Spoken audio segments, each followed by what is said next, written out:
Reverse confession. You lie back in bed. The lights are out. The world is quiet. But your thoughts are loud.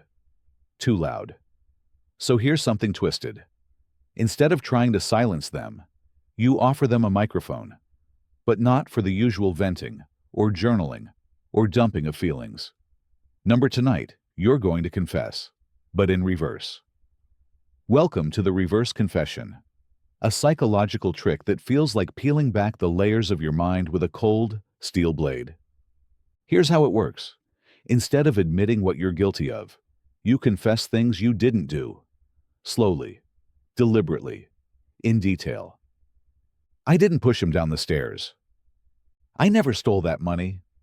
I swear I didn't burn the journal. Even though none of it is true, because that's the point. Your brain perks up. It searches for the context, the reasons, the scenes.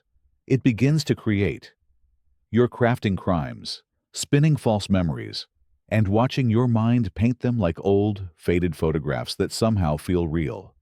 Your thoughts get tangled in the surreal logic of denying what never happened. But here's the kicker. Your body responds to confession, not truth.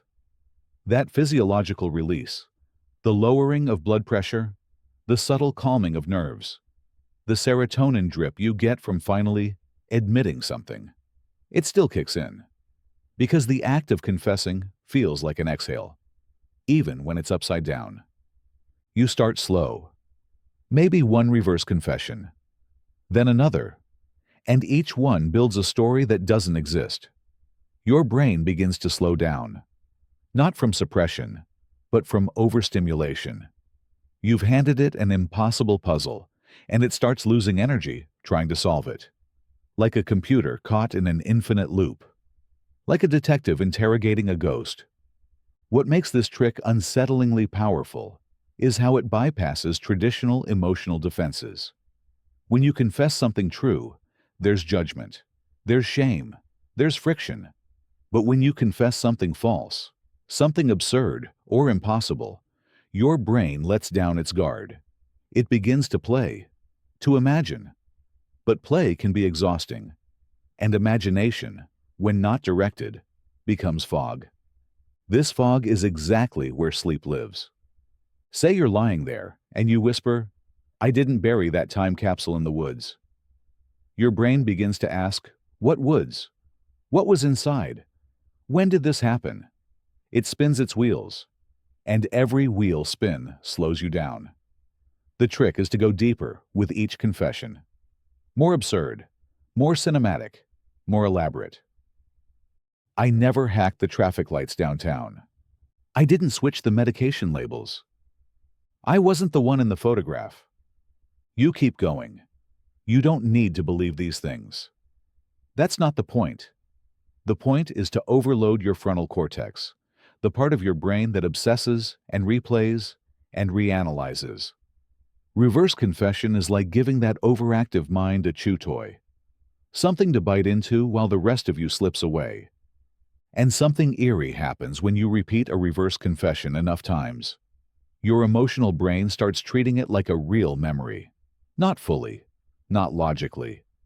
But there's a whisper of guilt, a shadow of adrenaline. Just enough to flood your system with the kind of emotional static that clears out the louder, more conscious noise. It's the same reason people feel weird nostalgia for dreams they never had. Or déjà vu in places they've never been. Reverse confession hacks this part of the brain. It replaces your to-do list, your regrets, your tomorrow worries with a constructed guilt trip that leads nowhere. Like walking into a hallway of locked doors. And every step takes you further from waking life. Some take it even further. They do it out loud, in a whisper, in the dark, as if someone is listening. As if there's a priest in the ceiling tiles, or a hidden recorder in the nightstand. And once you start building a whole story, a fake narrative full of reverse sins, you can string them together. A fake life, a false identity, a timeline that never existed. And your mind, scrambling to process the unfamiliar, becomes quietly overwhelmed. That's when the silence creeps in. The real kind. The kind your thoughts can't scream through. The kind that's heavy, velvety, still. That's when the trick takes hold, and sleep slips its fingers around your throat, not to choke, but to hush, to cradle, to silence the world you made by pretending to confess. Now the real dream can begin. Invisible audience. There's someone watching you. Not in the real physical sense, not through cameras or hidden eyes behind the closet door, but somewhere, just outside the range of your vision, there's an audience. An invisible one. And they've been here the whole time. You feel them when you lie in bed, adjusting your pillow for the 5th time. You feel them when you turn over and sigh too loudly into the dark. They're not judging. They're just observing. Silently. Without blinking. Waiting for you to react. This isn't paranoia. It's a deep, primal glitch in your psychology. The belief that someone is always watching is baked into your wiring. From childhood, from survival, from evolution. Call it the tribal gaze, the ancestral pressure to stay in line. Or call it what it feels like, an unshakable presence in the room. The invisible audience is a trick that turns this discomfort into sedation. Here's how you use it. You start by closing your eyes and imagining that your entire bedroom is a stage. Nothing changed about the layout, but now you're aware of the lights above, the velvet curtain behind your bed, the soft creak of wooden floorboards as if they're mic'd for effect. And beyond that, behind a one-way wall of black glass, sits your audience. You can't see them, but you know they're there. And here's the sinister twist. They're not watching you perform. They're watching you fail to perform. They've come to witness your most awkward, vulnerable moments. Not to laugh or mock, but to study, to take notes. Every yawn, every turn, every unfinished thought. That's the show. At first, your anxiety spikes. You feel hyper-aware of your body, your breathing, the position of your arms. You feel naked, even beneath your blanket. But if you lean into it, if you accept the discomfort of being watched, something strange begins to happen. You start to perform nothingness. You stop fidgeting. You let your limbs settle like you're trying to impress them with stillness. You breathe slower, knowing they're tracking every inhale. And eventually, your body starts behaving like it's already asleep, just to avoid embarrassment. The tension dissolves into paralysis. You become dead weight in your own bed, because the audience wants to see what happens when you surrender. And surrender you do. The invisible audience creates a paradox. You fall asleep faster when you pretend you're not allowed to, because being observed kills the performance. And sleep, for many, is a performance. Am I doing it right? Am I relaxed enough? Should I be asleep by now? These thoughts are themselves the insomnia. But under the gaze of the audience, you give up trying. Not because you're calm, but because you're on display. And nobody wants to be seen trying too hard. So you melt. You might imagine applause, or silence, or whispers you can't quite hear. You might even picture a few of their faces in the shadows. Not human, not alien. Just there, just watching, just nodding in the dark as you drift. Some imagine the audience are past versions of themselves. Others believe they're strangers from dreams they've forgotten. Some don't try to explain it. They just accept the presence as part of the ritual. And here's where it gets deeper. The invisible audience doesn't go away when you sleep. They follow you into your dreams. But in your dreams, they start to blend. They become the people around you. The bus driver, the teacher, the stranger in the cafe. A quiet continuity that tricks your subconscious into thinking it's still being observed, which, weirdly, keeps the dream lucid, structured, safe. The real power of this trick isn't just in falling asleep. It's in staying asleep. The pressure of the invisible eyes holds you there, like a weighted blanket made of glances. And in the morning, when you wake up, you might feel like you've just exited a theater. The curtain lifts, the lights fade, and the audience, gone. Until night falls again. And they return. Quiet. Waiting. Because they never really left. Paradoxical intention. You're lying in bed, completely still. Your eyes are closed, but you're not fooling anyone. Not even yourself.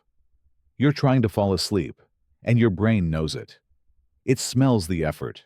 It tastes the desperation. And that's exactly why you can't.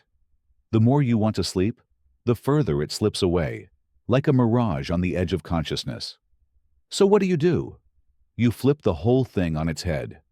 You use the oldest trick in rebellious psychology, paradoxical intention. Instead of trying to sleep, you try not to. Not sarcastically, not half-heartedly. You commit. You lie there and vow to stay awake. All night if you have to. You challenge sleep itself. Come on then, I dare you. The moment you do that, something shifts.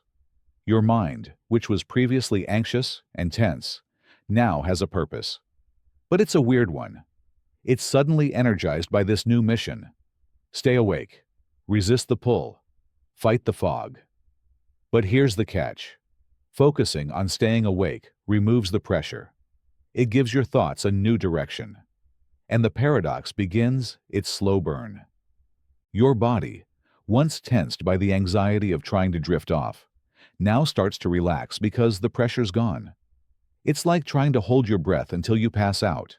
Eventually, biology overrides intention. Your system shuts the lights off whether you like it or not. And that's exactly what you want. Because paradoxical intention only works if you lean into the absurdity of it. You say, I will not sleep, over and over again, like a chant, not to provoke sleep, but to embrace the ridiculous act of staying up while horizontal, warm, and still. The brain can't reconcile it. It throws its hands up in confusion, and that's when the trap is sprung. The psychological roots of this go deep. Viktor Frankl, the psychiatrist and Holocaust survivor, coined the term. He used it to treat anxiety, insomnia, even obsessive behaviors. Why? Because the mind hates being controlled. When you try to suppress a thought or force a state of mind, resistance rises. But when you embrace the fear, the worry, the very thing you're trying to avoid, it loses its teeth. You rob it of its power. Sleep is the same. It's not a goal. It's a side effect of surrender. And paradoxical intention fast-tracks that surrender by pretending not to care. You aren't ignoring sleep. You're daring it to show up. You're challenging it to do its worst. But it's not just a mental trick. There's something physiological that happens too. When you lie in bed trying not to sleep, you slow your breathing. You reduce anxiety. Your thoughts become focused, even playful. You might repeat nonsense phrases. Stay awake forever. Sleep is for the weak. I must remain conscious. And in doing so, you enter a trance state, a hypnotic rhythm that lulls your body into stillness. And then, it happens. Your eyelids get heavier. Your mind starts drifting. You try to yank yourself back, because remember, you're not supposed to sleep. But it's too late. The mind has wandered off without permission. The joke is on you, and you love it. This trick works best when layered with irony. You exaggerate your resistance to sleep. You silently shout into the darkness, "No dreams for me tonight. I'm wide awake." You smile at how ridiculous it feels. And that smile, the lightness, the surrender, the play, melts the final layer of tension. Eventually, you wake up. Groggy maybe, confused. But you realize you don't even remember when it happened. The fight you staged never really began. You were out before the first punch. And that's the beauty of paradoxical intention. It wins by losing. It conquers by yielding. It teaches you that sometimes the fastest way to get what you want is to pretend you don't. Sensory subtraction. The room is quiet, but not truly silent. The hum of electricity, the distant breath of the house, The occasional creak, the whisper of wind against the window. Your senses are awake, even when you wish they weren't. Every little noise, every touch of fabric against your skin, every shift in temperature reminds you that you're still here, still awake. That's where sensory subtraction comes in. This is not about deprivation. You're not building a sensory deprivation tank. You're doing something more subtle, more personal. You're not removing the world. You're subtracting your attention from it. One sense at a time, one layer of reality peeled back after another, until you're floating in your own body like a ghost. You begin with sound. You close your eyes and listen, not to the noises, but to the spaces between them, the gaps, the pauses. You try to hear the silence itself. It's not empty. It's textured. You stretch your attention wider and wider, until even the silence becomes something you can detach from. You aren't in the room anymore. You're above it. Next is touch. You focus on the sensation of the blanket, the weight of your body on the mattress, the temperature of your skin. And then you start to subtract. You imagine your toes becoming numb. Not cold, just fading from awareness. You move upward. Ankles, calves, knees. Slowly, methodically, as if your body is being unzipped from the inside. Your limbs become concepts, not sensations. You're peeling away your physical form. Then comes sight, even with your eyes closed. You see the dark, shapes, light bleeding in from behind your eyelids. But you don't try to block it out. You observe, and then you subtract. You let the images drift, fade, vanish. You stare into the afterimage of your own mind until there's nothing left to see. Taste and smell are subtler, but they're still there. A faint memory of toothpaste, the lingering scent of laundry, the earthy undertones of night air through a cracked window. You find them. You acknowledge them. And then you subtract. You let your awareness retreat until those senses dissolve into the background. What's left? You. Not the body, not the thoughts, just the you behind it all. The observer, the presence, the awareness with no anchor, floating in a void of subtracted sensation. It's not empty, it's pure. Sensory subtraction is about removing the scaffolding that holds your waking self in place. We don't realize how much of our identity is built on stimulation. What we feel, what we hear, what we taste and smell. When you start subtracting those pieces, your mind begins to unravel in the best way, like loosening a knot that's been held tight for years.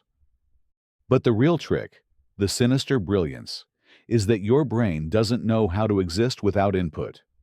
Once you've subtracted enough, it panics quietly, not with fear, but with fatigue. It tries to fill the space with something, anything. And often, that something is sleep. Because sleep is the last sense, the final escape, the original subtraction. You can even go deeper. Instead of just removing awareness of your senses, you can invert them. Hear what isn't there. Feel absence. Smell vacuum. You imagine your body in a white room of nothing. No temperature, no gravity, no echo. And your mind, starved for context, begins to collapse in on itself. It's like pulling the plug on a simulation. Some people describe the feeling as falling through their own skin. Others say it's like being absorbed into a cushion of fog. One moment, they're subtracting. The next, they're somewhere else entirely. Dream territory, memory limbo, the in-between state where consciousness flickers like a dying light bulb. And the beauty of it is, you don't have to be perfect. You don't need to master meditation or train for months. Sensory subtraction works because it uses what's already there. Your attention, your awareness, your ability to shift focus. You don't destroy your senses. You just leave them behind. You slip away from them, like taking off layers of clothing until you're bare, invisible, nothing. And then, just as your brain reaches for something, anything, to bring you back, sleep answers the call. Drowning clock. The room is still, the lights are off, and your eyes are closed. But there's one sound, steady, relentless, merciless. The ticking of a clock. Maybe it's real. Maybe it's imagined. Doesn't matter. You hear it. Tick, tick, tick. Every second that passes is another nail in the coffin of a night slipping away. You start doing the math. If I fall asleep in the next 5 minutes, I'll get 6 hours. Then 5. Then 4. Tick, tick, tick. You're drowning in time. Welcome to the drowning clock. This trick isn't about ignoring the ticking. It's about submerging yourself in it so completely that your consciousness loses track of everything else. You don't fight the clock. You don't cover your ears or unplug the source. You lean into it. You make the ticking your entire world. You begin by syncing your breath to the rhythm. Inhale on one tick. Exhale on the next. You slow it down. You stretch it out. The ticking becomes your anchor, but not in the way you think. Most people let the clock torment them. You're doing the opposite. You're letting it absorb you. Then, you magnify it in your mind. Make it louder, deeper. Let the tick echo like it's coming from inside your skull. Let it stretch into a cavernous boom, like the thud of a giant's heartbeat. Tick, tick, tick. Like you're standing in the middle of a massive, decaying timepiece, one that's slowly collapsing in on itself. You don't count the ticks. You don't name the minutes. You let them pull you under, like waves, one after another, washing over your thoughts, flattening them, blurring the edges of reality. And then, without noticing, it stops being a clock. It becomes a metronome for your mind. A hypnotic pendulum that rocks your awareness gently from one side of nothing to the other. You don't care how many ticks there are. You don't care what time it is. You've stopped chasing sleep, because time itself has lost its grip. This is the drowning part. Your awareness sinks. Deeper. Every tick is a step down an invisible staircase that leads away from wakefulness. Your thoughts become murky, slow, disjointed. You're underwater now, and the clock is the only thing that still makes sense. Tick, tick, tick. But then something strange happens. The ticking becomes softer, not because the sound changed, but because you did. Your brain starts fading it out, like descending into a lake and hearing the surface world fade behind you. And when it fades enough, you realize you're no longer counting time. Time is counting you. Because the drowning clock is a trick of perspective. It flips your obsession with time into a vehicle for sleep. It uses your anxiety like a paddle, rowing you deeper into a place where time doesn't matter. And once your mind stops resisting the rhythm, it begins to dissolve inside of it.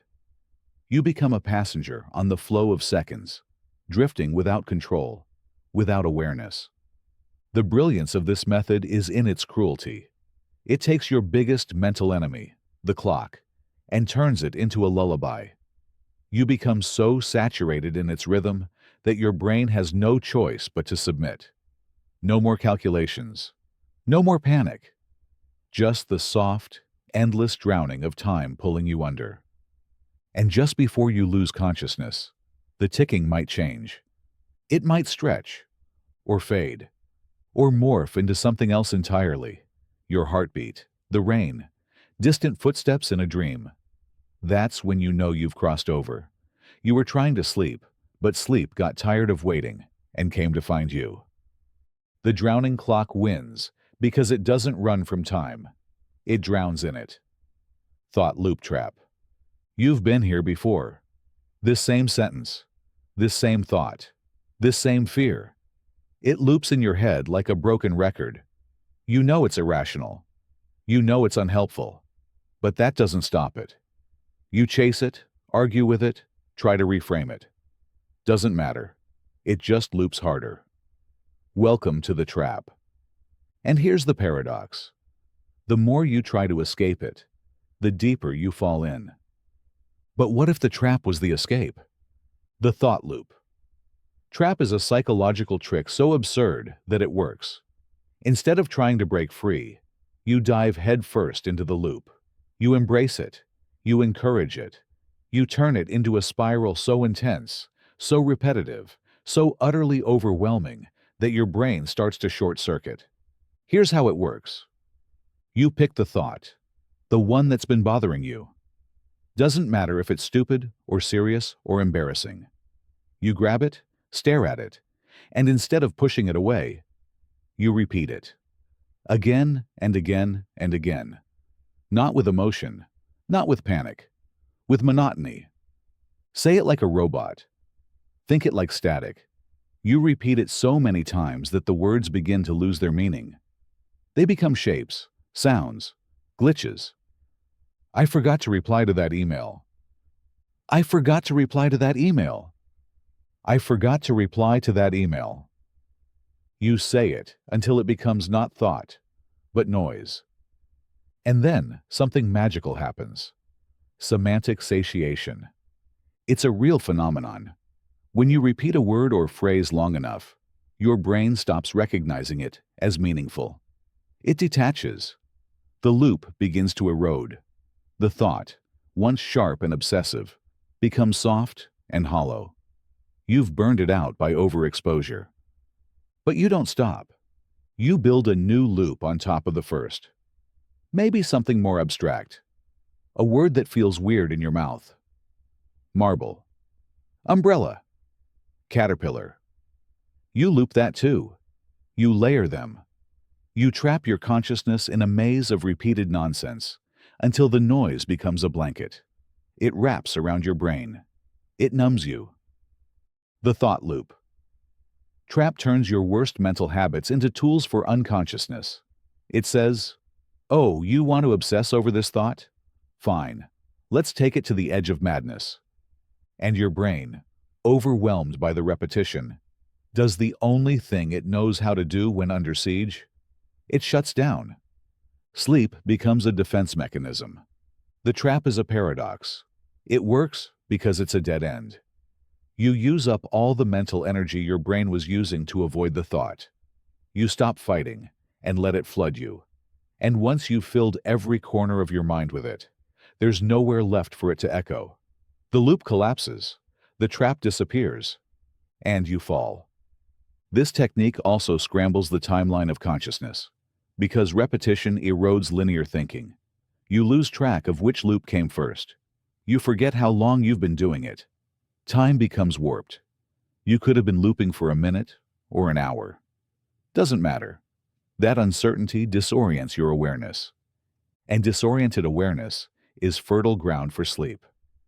You don't have to start with a thought either. You can loop an image, a sound, a shape.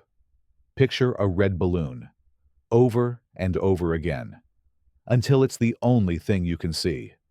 Until your brain starts layering things on top of it. Faces, places, symbols, stories. You watch it build nonsense in real time. And when it finally overloads, when your mental RAM is maxed out, that's when you slip. The thought loop trap works because it's merciless. It gives your brain no space to escape, no alternative. It doesn't redirect your attention. It consumes it, completely, brutally, repetitively. And when your thoughts can no longer sustain the loop, they vanish, leaving only the hum of sleep. Phantom limb relaxation. You're lying in bed, body still, eyes closed, but the tension is everywhere. In your shoulders, your jaw, your spine, your hands.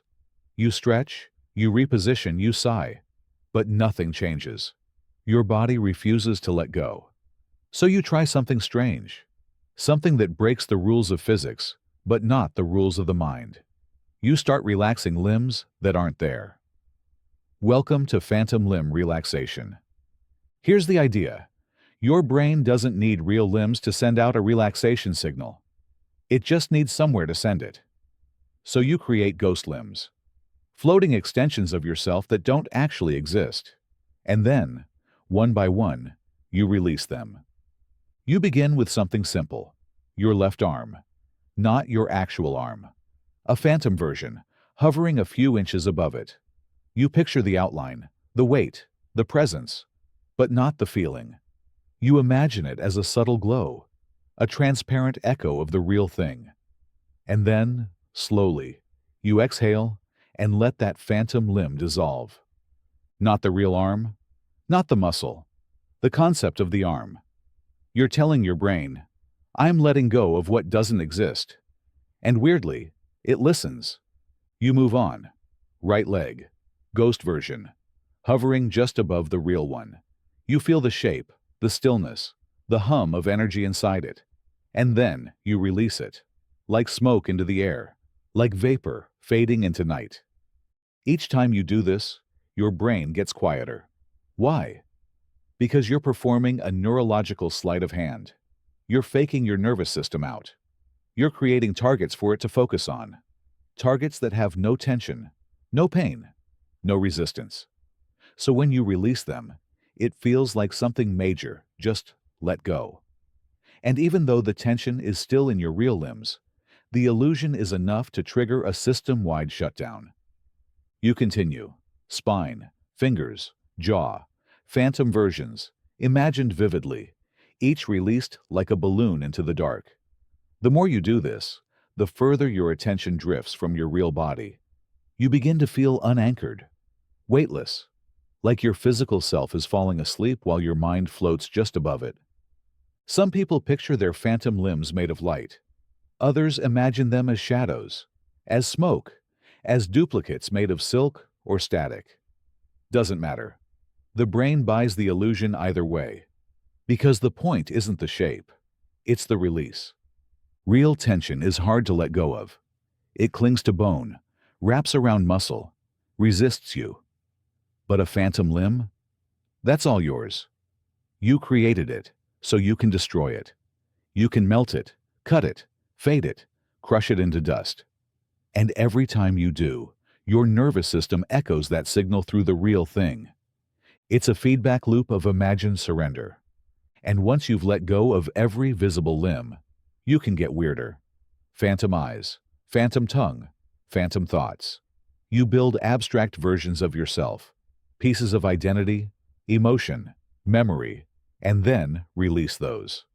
You say, here is the tension I feel in my fear, and you shape it into a ghost form, then dissolve it like it was never there.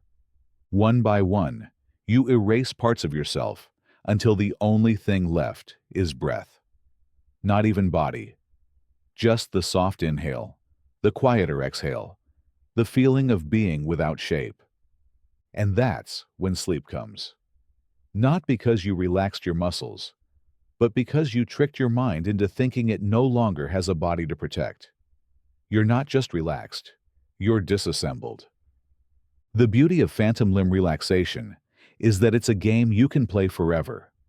Every night, new limbs, new forms, new shadows to let go of, and every time you fall faster, because there's nothing left to hold you up. The Puppeteer. You are not in control. Not of your fingers, your breath, your thoughts, your dreams. You're the puppet, and someone, or something, else is pulling the strings. It sounds sinister, maybe even a little deranged, but that's the point. The more you try to control your descent into sleep, the harder it becomes. So you hand over the strings. You let the puppeteer take over. The trick begins with surrender. You lie down and tell yourself, I'm not moving me anymore. Every blink, every twitch, every breath is no longer yours. Someone else is operating the machinery. You picture them clearly, or vaguely. The identity doesn't matter. It could be a faceless figure behind a curtain, a child with infinite patience, a shadow made of velvet. All that matters is that you are no longer the source of motion. Your left foot twitches slightly. That was them, not you. Your chest rises with breath. That was the string pulling, not your lungs. And now, something strange happens. Your awareness drifts. Because once you give up control, your brain has nothing left to monitor. It's not in charge anymore. You've outsourced the entire system. This creates a kind of lucid passivity, a surreal feeling of being in your body, but not driving it, like watching yourself in a dream while knowing you're not quite asleep. The Puppeteer is the perfect trick for this liminal state, because it gives your brain what it desperately craves: purpose, without pressure. You don't need to fall asleep. You just need to continue being pulled. And the more you're pulled, the less you resist. You can take it further. Imagine the Puppeteer experimenting, lowering one arm slowly, then pausing, then lifting the shoulder. Not physically, just the feeling of it. You don't actually move. You just allow the suggestion of movement to flicker in your nerves, as if the puppet master is testing your range. Your real body stays still, but your awareness keeps shifting. The Puppeteer tugs gently at your jaw. You feel the suggestion of a yawn. It rises. You let it. You don't try to yawn. It happens to you. Every muscle that relaxes is another string released. And the more strings are released, the closer you get to the floor of your own consciousness. Because once every string goes slack, the puppet collapses. Not violently, gracefully, like fabric settling on the ground. That's the moment the trick completes itself. The genius of the Puppeteer is in how it silences inner control freaks. We spend all day directing ourselves, planning, predicting, managing emotion, correcting posture, monitoring health. Even at night, we try to manage our sleep. But sleep isn't something you manage. It's something you fall into, something you submit to. And the Puppeteer lets you practice that submission in a deeply embodied way. You let go, not just mentally, but physically, spiritually, imaginatively. Some people find it unsettling at first, the feeling of being controlled. But with practice, it becomes liberating. It's a relief to hand over the reins, to stop driving, to let your consciousness be carried like a passenger on a soft, invisible ride into oblivion. You can imagine the strings vanishing one by one. Breath continues, but you're not doing it. The eyes close, but it wasn't your choice. The thoughts slow, but you never commanded them to stop. The Puppeteer is behind the curtain, doing their quiet work, and you are the marionette slowly falling into the cradle of stillness. And when the last string drops, the puppet sleeps. Hall of Mirrors. You lie in bed, eyes closed, mind loud. 1,000 thoughts bounce around your head, reflecting back at you, each one dressed like the last. You're not thinking about one thing. You're thinking about everything. And each idea is warped, duplicated, refracted. Like you're trapped inside a house of mirrors where nothing makes sense, but everything feels urgent. You try to trace one thought to its origin, but it slips behind another. Try to escape one emotion, and you're met with its twin on the next wall. Welcome to the Hall of Mirrors. This isn't a place you visit. It's a state you fall into. A state where every thought you have spawns its echo, its reflection, its distorted cousin. You start with something small. Maybe you forgot to reply to a text. That reflection bounces. What if they're mad at you? What if you always do this? What does this say about you? What if this is why people leave? The original thought is now gone. You're dealing with mirrors of mirrors. The trick isn't to break the mirrors. That never works. The more you fight reflection, the more distorted it becomes. So instead, you walk deeper. You don't run. You don't turn around. You explore. Here's how. You close your eyes and imagine yourself standing in a long, dim corridor lined with mirrors. Each one reflects a version of you. Some familiar, some strange. One version is you 10 years ago. Another is you tired, angry, afraid. Another is you smiling for no reason. None of them move in sync. They each behave independently. You don't control them, but they all watch you. And one of them, just one, moves when you don't. This becomes your focus. A mirror with a will of its own. A version of you that doesn't mirror, but leads. And this is where the hallucination deepens. You follow that reflection, step by step. It walks into deeper mirrors, each one darker than the last. And as you follow it, your mind begins to lose track of the real. The body lying in bed, the temperature of the room, the sensation of the blanket, all of it fades. You are now just a traveler, walking behind a ghost of yourself through a maze that has no ceiling, no floor, only reflections. And every step pulls you further from your conscious mind. The hall of mirrors isn't meant to be escaped. It's meant to be exhausted. You walk until the reflections blur into each other, until faces melt, until thoughts lose their edges and dissolve into light. You don't ask questions. You don't seek exits. You just observe. Because the trick of this illusion is that it mimics your own sleep cycle. Reflection, rumination, repetition. These are the mechanisms of the early stages of dreaming. You aren't resisting the dream. You're building it, manually, one mirrored corridor at a time. You might see things in those mirrors, memories, fears, fragments of dreams you forgot years ago, a version of you with glowing eyes, a version of you missing a face. Don't run. Let them pass. Each one is just a layer of your mind peeling back. And with each layer, the real world grows dimmer. Sounds become distant. Your limbs become vapor. The identity you brought to bed tonight, the you that was trying to fall asleep, disappears behind glass. Until there's nothing left. Just endless mirrors. And the silence they hold. This is not sleep in the traditional sense. It's surrender by fragmentation. You shatter yourself into 1,000 versions, and by the time you reassemble, you're already dreaming. Suspended room. You're weightless. Not floating, not flying. Just suspended.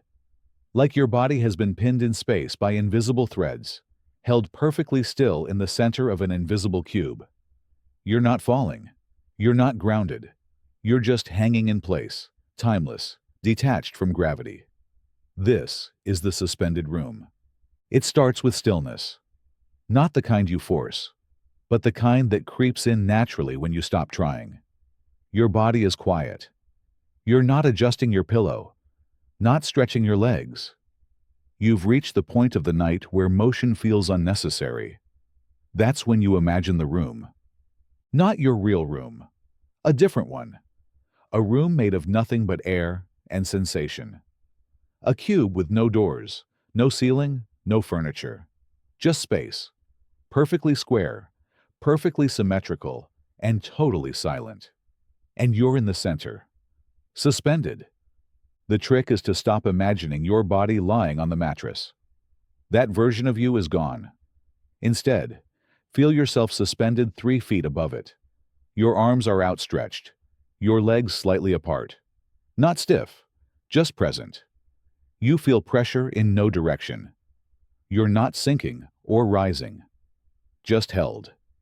And this is where it begins to distort. In this room, gravity doesn't behave like it should. Down feels like up. Forward feels like inward. You aren't sure where your body ends or begins. There's no bed beneath you, no ceiling above you, just the feeling of being held. Some imagine the suspension as threads, silken, nearly invisible, stretching from your joints to the corners of the cube. Others picture magnetic fields or columns of light, keeping them perfectly balanced. Doesn't matter. The goal is disorientation, not in a dizzying way, but in a gentle, dreamlike surrender to not knowing where here is. Your breath slows. Time begins to wobble. And then, you stretch your awareness to the edges of the room. You feel its boundaries, but only faintly, like pressing your mind against the shape of a memory. The walls pulse slightly. The air hums like a distant choir. And every now and then, you feel the whole room tilt, imperceptibly, but enough to make you feel like the laws of nature are softening. This is the power of the suspended room. It hijacks your spatial orientation system, the part of your brain responsible for understanding where you are in space.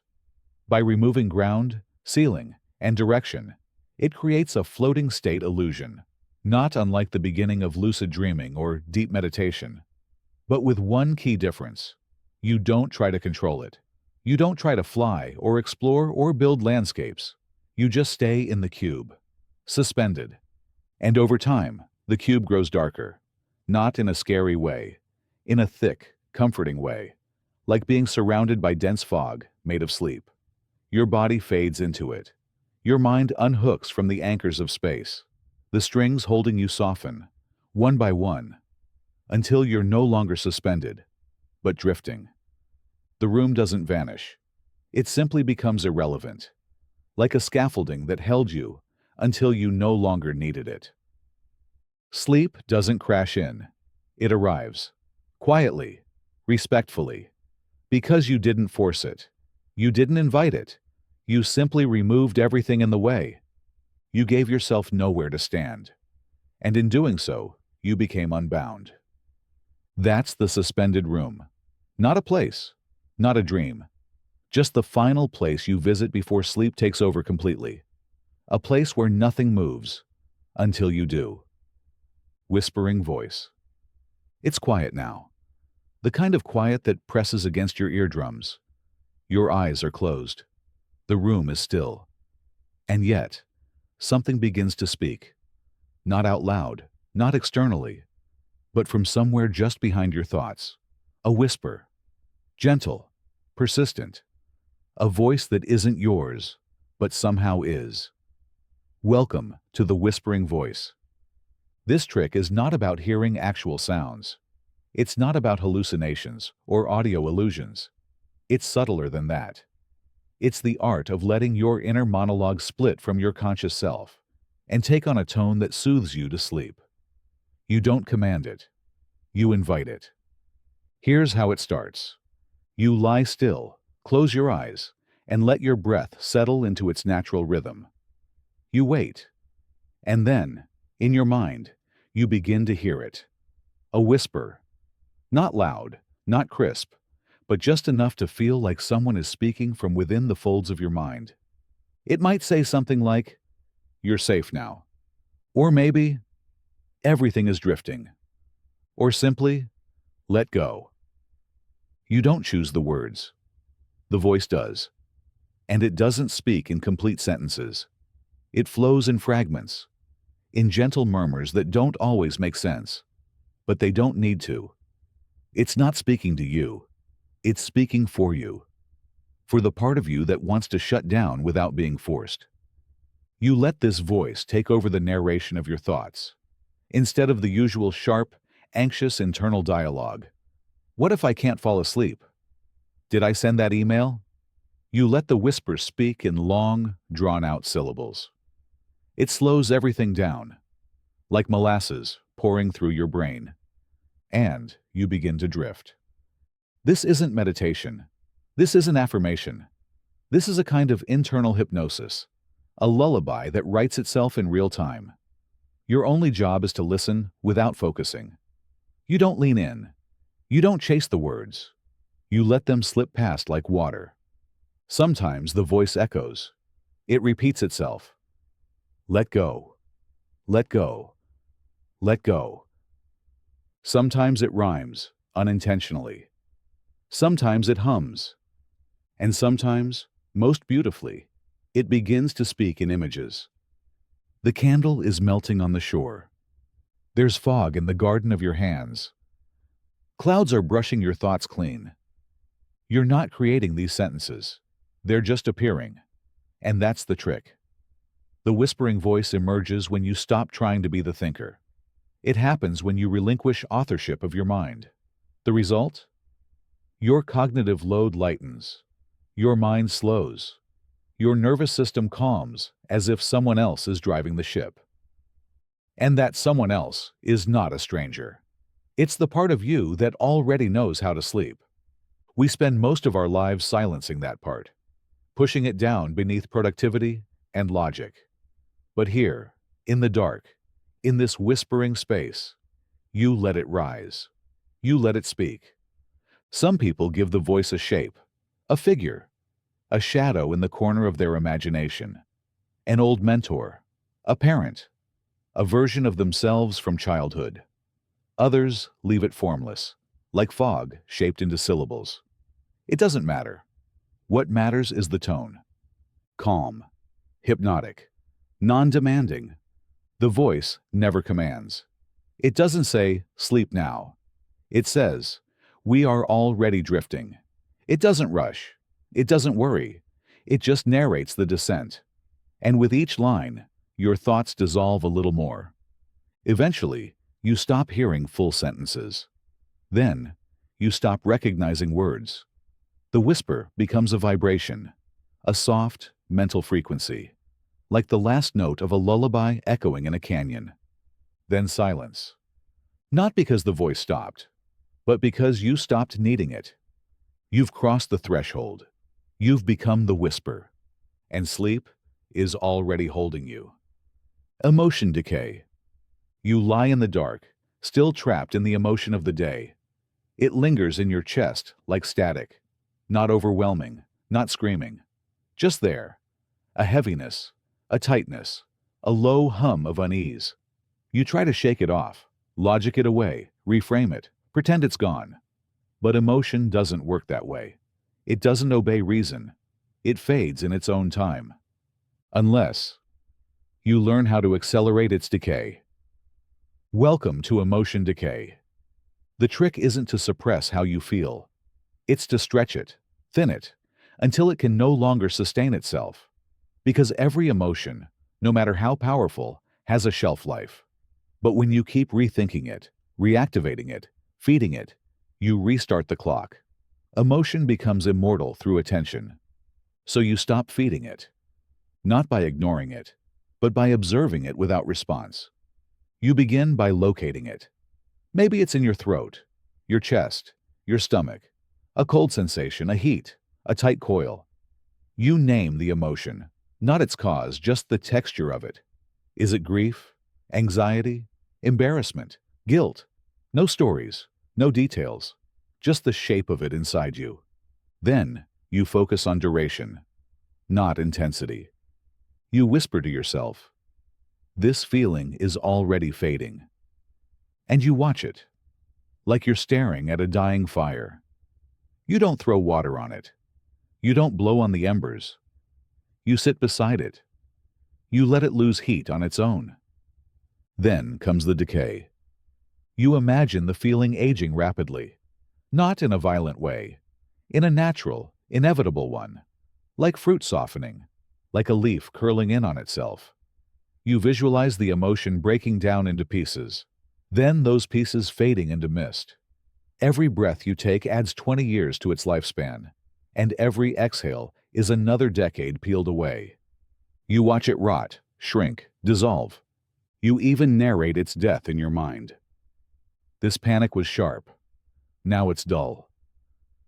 This grief was heavy. Now it's porous. This anger was hot. Now it's ash.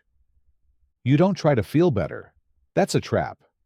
You just let the feeling expire on its own timeline, which you've now accelerated by refusing to interact with it. Emotion decay is a surrender, not a fix. It works because you step out of the loop that says, this emotion means something right now, and I must respond. You don't have to respond. You just have to outlive it. And here's where it shifts. Once you stop reacting, your nervous system recalibrates. Your heart rate slows. Your muscles uncoil. You realize the emotion was never infinite.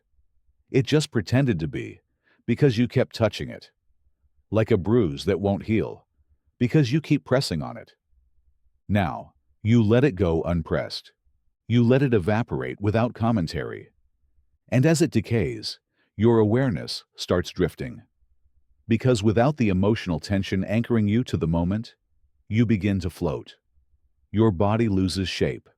Your thoughts lose direction. You're no longer reacting to the past or bracing for the future. You're just here, watching old feelings turn into dust. This is the last stage. Sleep doesn't come as a result of feeling good. It comes when there's nothing left to feel. Not numbness, not avoidance, just absence. The emotion has decayed. The charge is gone. And in that absence, your body recognizes its chance. It slips away. Because finally, there's nothing left to hold you awake. Disobedient blink. You lie there, eyes closed, doing everything right. You've counted sheep. You've breathed slowly. You've stopped checking the clock.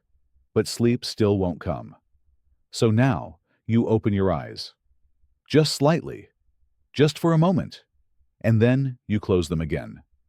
Not because you're trying to sleep, but because you're experimenting. Because tonight, your eyelids aren't loyal. They don't follow orders. They belong to the disobedient blink. This isn't a glitch. It's a technique. A strange, subtle trick that rewires how your brain processes fatigue. You don't try to force sleep. You lure it by confusing your own reflexes. You take the automatic act of blinking and you corrupt it. Turn it into a doorway. Here's how it works.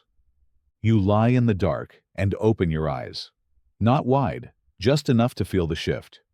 Just enough to let the faintest ambient light creep in through your lashes. Maybe you catch the outline of the ceiling. Maybe just a blur. Then you close them again. Gently. But not for good. You don't commit. That's key. You make your eyes think you're just pausing. Then you wait. Not long. A few seconds. And open again. Another brief flicker. Not enough to read, not enough to alert your body, but just enough to break the rhythm. And then shut. You repeat. This controlled disruption is not random. It's hypnotic. You're building a new loop, an artificial blinking cycle that forces your brain to recalibrate its alertness. Most of the time, your brain knows when it's bedtime by patterns. Darkness, stillness, eyes closed. But if those patterns haven't worked, you inject chaos. You fracture the signal. And that fracture does something strange. Each time you open your eyes, your brain anticipates stimulation, but receives none. No danger, no information, just blackness, boredom, a hallway with no doors. And every time this happens, it dulls your alert response. It says, "This again. Why bother?" Eventually, it stops caring. It stops reacting. But you keep going. Blink, pause, blink, pause. Then you stretch the pauses. 3 seconds, 5, 10. You let the eyelids stay closed just a little longer each time, but you don't tell yourself you're sleeping. You tell yourself you're waiting for the next blink. And that's where the trap snaps shut. Your brain never knows which blink will be the last, which one will dissolve into sleep. So it stops preparing. It lets its guard down. And when the blink never ends, when you forget to open your eyes again, that's when it happens. Sleep slides in sideways. Not through relaxation, but through compliance failure. The disobedient blink works because it doesn't demand anything. It doesn't say, "Fall asleep now." It says, "Just blink again." In a few seconds. Maybe. But you don't. Because the longer you play the game, the more the game plays you. Eventually, your eyelids feel like velvet. Heavy, slow. You forget whether they're open or closed. The difference doesn't matter anymore. Vision becomes memory. Memory becomes fog. And the last blink? You never even notice it. Because it doesn't end. It just becomes night. Black spiral. Sleep should be gentle. A soft descent. But sometimes your mind is too noisy for that. You need something darker, deeper. You need the black spiral. It begins with a dot. That's all. A single black point in your mind's eye. Tiny. Floating in a blank mental space. You fixate on it. Not with effort, but with curiosity. What is it? Where does it lead? You don't know yet, but you're about to find out. Because that dot is going to spiral. You imagine it slowly rotating. Clockwise, counterclockwise, doesn't matter. It begins to widen, just a little.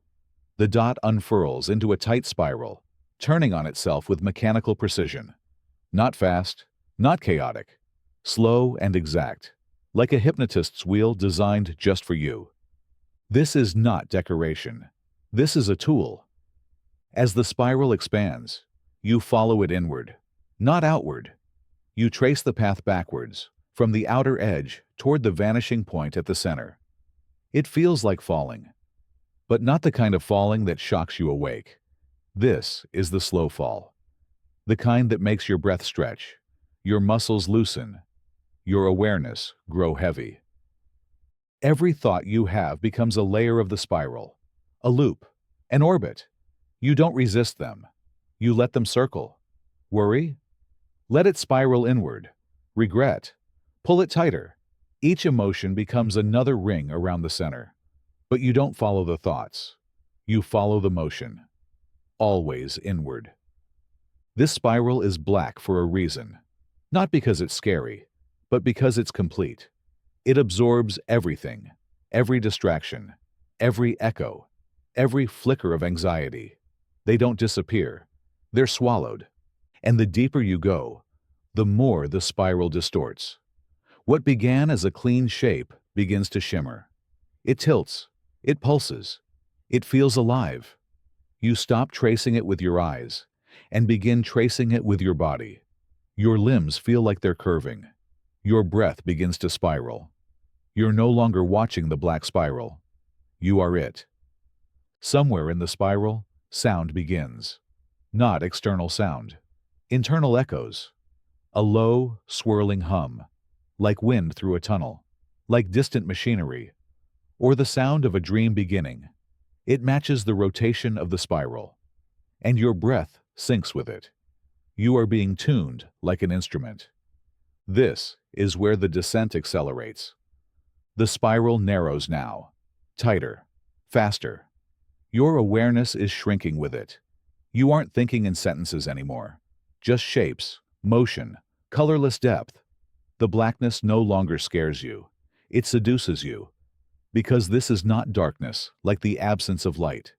This is darkness like pressure, like sleep in its rawest form. And when you reach the center, when your awareness touches the pinhole at the bottom of the spiral, it collapses. There is no sound, no thought, no edge. You don't drift off.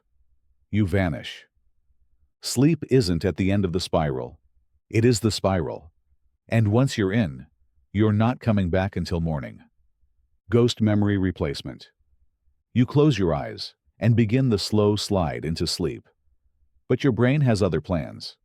It's dredging up memories again. Not the sweet kind. The ones that sting. That awkward moment from high school. That mistake at work last week. That thing you said you wish you didn't. They loop like broken film, flickering behind your eyes. And no matter how much you tell yourself it's in the past, it doesn't feel like it. Because your brain isn't a library. It's a haunted house. And every memory is a ghost. But what if you didn't have to exorcise them? What if you could replace them? Welcome to Ghost Memory Replacement. This trick doesn't delete memories. It doesn't erase pain. It corrupts the file. You take the haunting and overwrite it with something new. Something false, something gentler. You hijack your own recall process. Insert a fake memory into the slot where a real one used to live, and then watch as the ghosts get confused and vanish. Here's how it starts. You let the real memory come. Don't resist it. Let it arrive in full. The setting, the dialogue, the physical sensations, the embarrassment or guilt or regret. Let it bloom like a weed one last time. And then, interrupt it. Change one detail. Something small. You were wearing red, not blue. The light in the room was warm, not fluorescent. The voice of the person talking to you was slower, kinder. Change the angle of the memory like it's a camera shot. Tilt it. Fade it. Shift the sound. Then go deeper. Alter the script. Rewrite the moment. If you said something stupid, change it. Give yourself the perfect line. If someone looked at you with judgment, imagine they smiled instead. Not because it's true, because you're the author now. At first, your brain resists. It throws the original memory back at you. It wants to keep the pain, because pain feels real. But you're not trying to be real. You're trying to be free. So you double down. Rehearse the new version like a scene in a play. Imagine the pacing, the tone, the emotion you wish you had felt. Repeat it in your mind until it starts to feel strangely familiar, until it clicks into the groove the real memory used to occupy. You're not erasing the ghost. You're replacing it with a better ghost. This is the genius of the trick. Your brain doesn't store memories like files. It rewrites them every time you recall them. Each recollection edits the memory itself. So when you recall a painful event, insert a new line, a new face, a different ending. Your brain doesn't know the difference. It resaves the altered version.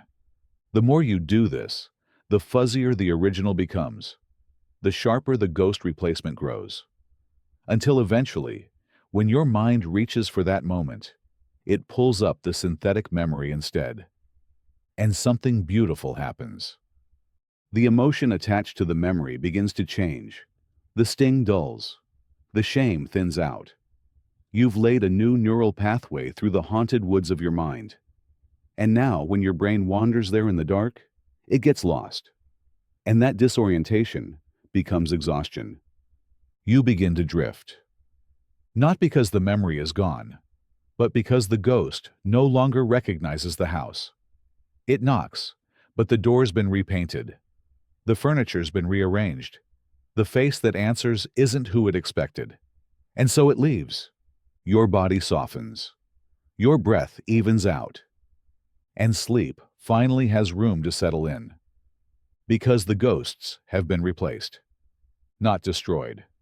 Just rewritten. Feedback loop. The mind loves feedback. It wants confirmation that what it's doing is working or failing. That's why when you start thinking a certain way, your brain immediately searches for evidence to support it. And if you're not careful, that evidence becomes a loop. A tightening, spiraling echo chamber of thoughts feeding on themselves. Tonight, we use that against itself. Welcome to the feedback loop. This trick takes the brain's compulsive need for closure and turns it into a sedative.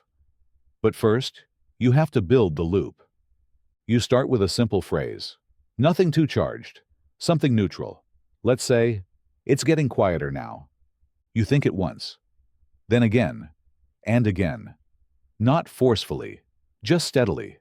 A mantra. And your brain, being the pattern-hungry machine that it is, starts to respond. It says, "Is it really getting quieter?" So it checks. And because you're repeating the phrase, your mind believes it. Just a little. So it does get quieter. And then the phrase feels more true. And that truth creates a loop. It's getting quieter now. The thought causes the result. The result reinforces the thought. Your mental environment shifts around it like water following the curve of a bowl. And you keep going. Next, you shift the loop ever so slightly. Now the phrase becomes, "Everything is slowing down." You whisper it inside your head, and your breath responds. Your limbs respond. The ambient tension in your chest deflates. And again, your brain checks for evidence and finds it. Because you're telling it what to look for. And what you look for, you feel. This is the feedback loop. It's not a spell. It's a psychological trick that uses your mind's desperate need to be right against itself. You tell it something is happening, and then it makes it happen. It's getting darker in here. It's like I'm falling through the bed. My thoughts are slipping away. Say these things slowly, rhythmically, as if they've always been true, and your brain, terrified of dissonance, will find ways to agree, even if it has to manufacture the experience. Soon, your internal monologue will fragment. The thoughts will come more slowly. The loops will collapse into hums.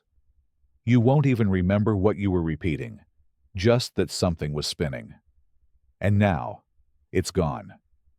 The feedback loop creates a mental vortex, a self-confirming trance. It doesn't demand focus. In fact, it rewards drift.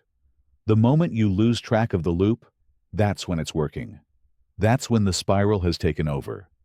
And then, the world softens. You're not thinking anymore. You're echoing.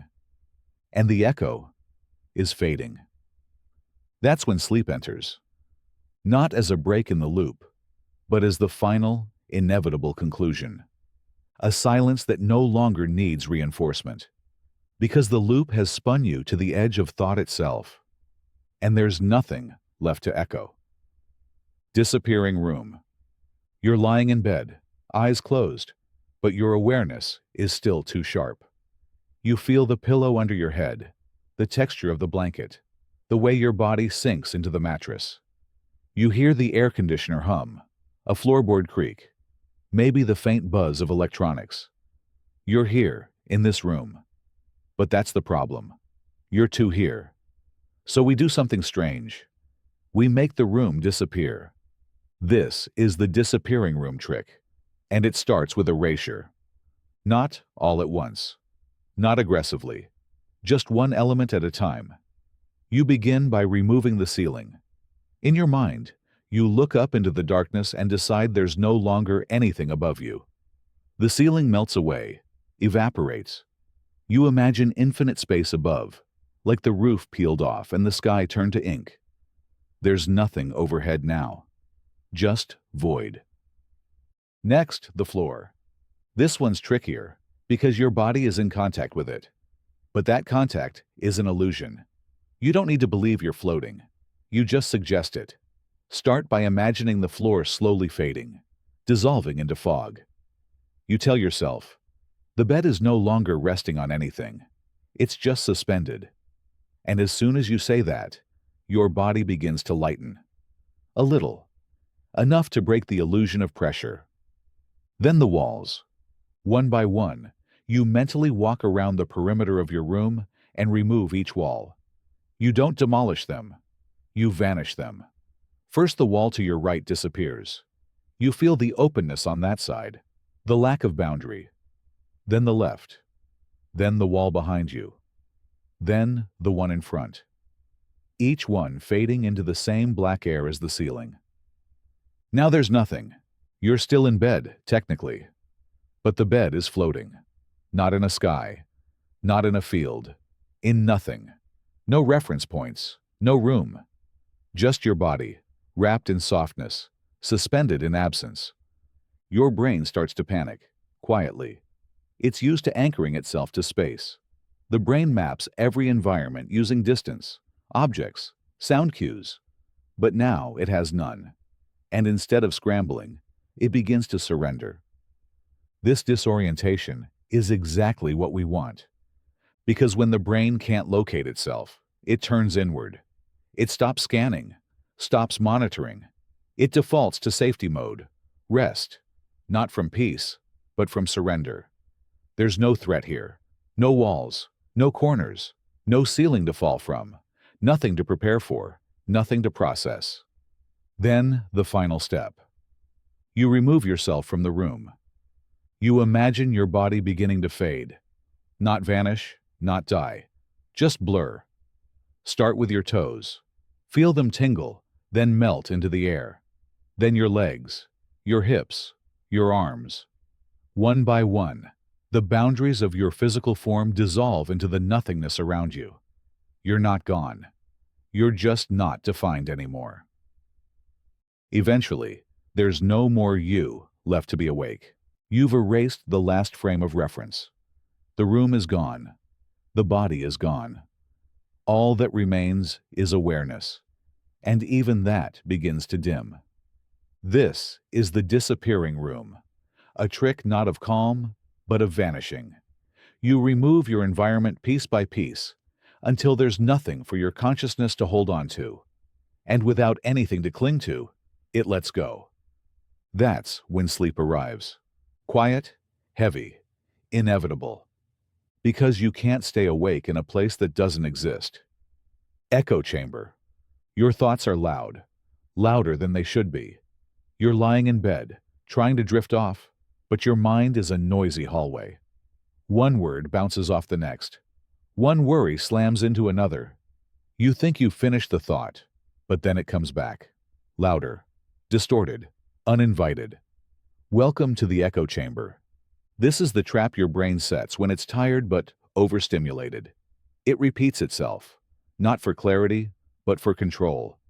Thoughts echo because they don't feel finished, so your mind replays them, hoping the next pass will bring resolution. It never does. So what do? You feed it false echoes. That's the trick. You don't try to stop the thought. You amplify it, but in your own way. You turn your mind into an actual echo chamber. You say the thought once, clearly. Then you repeat it.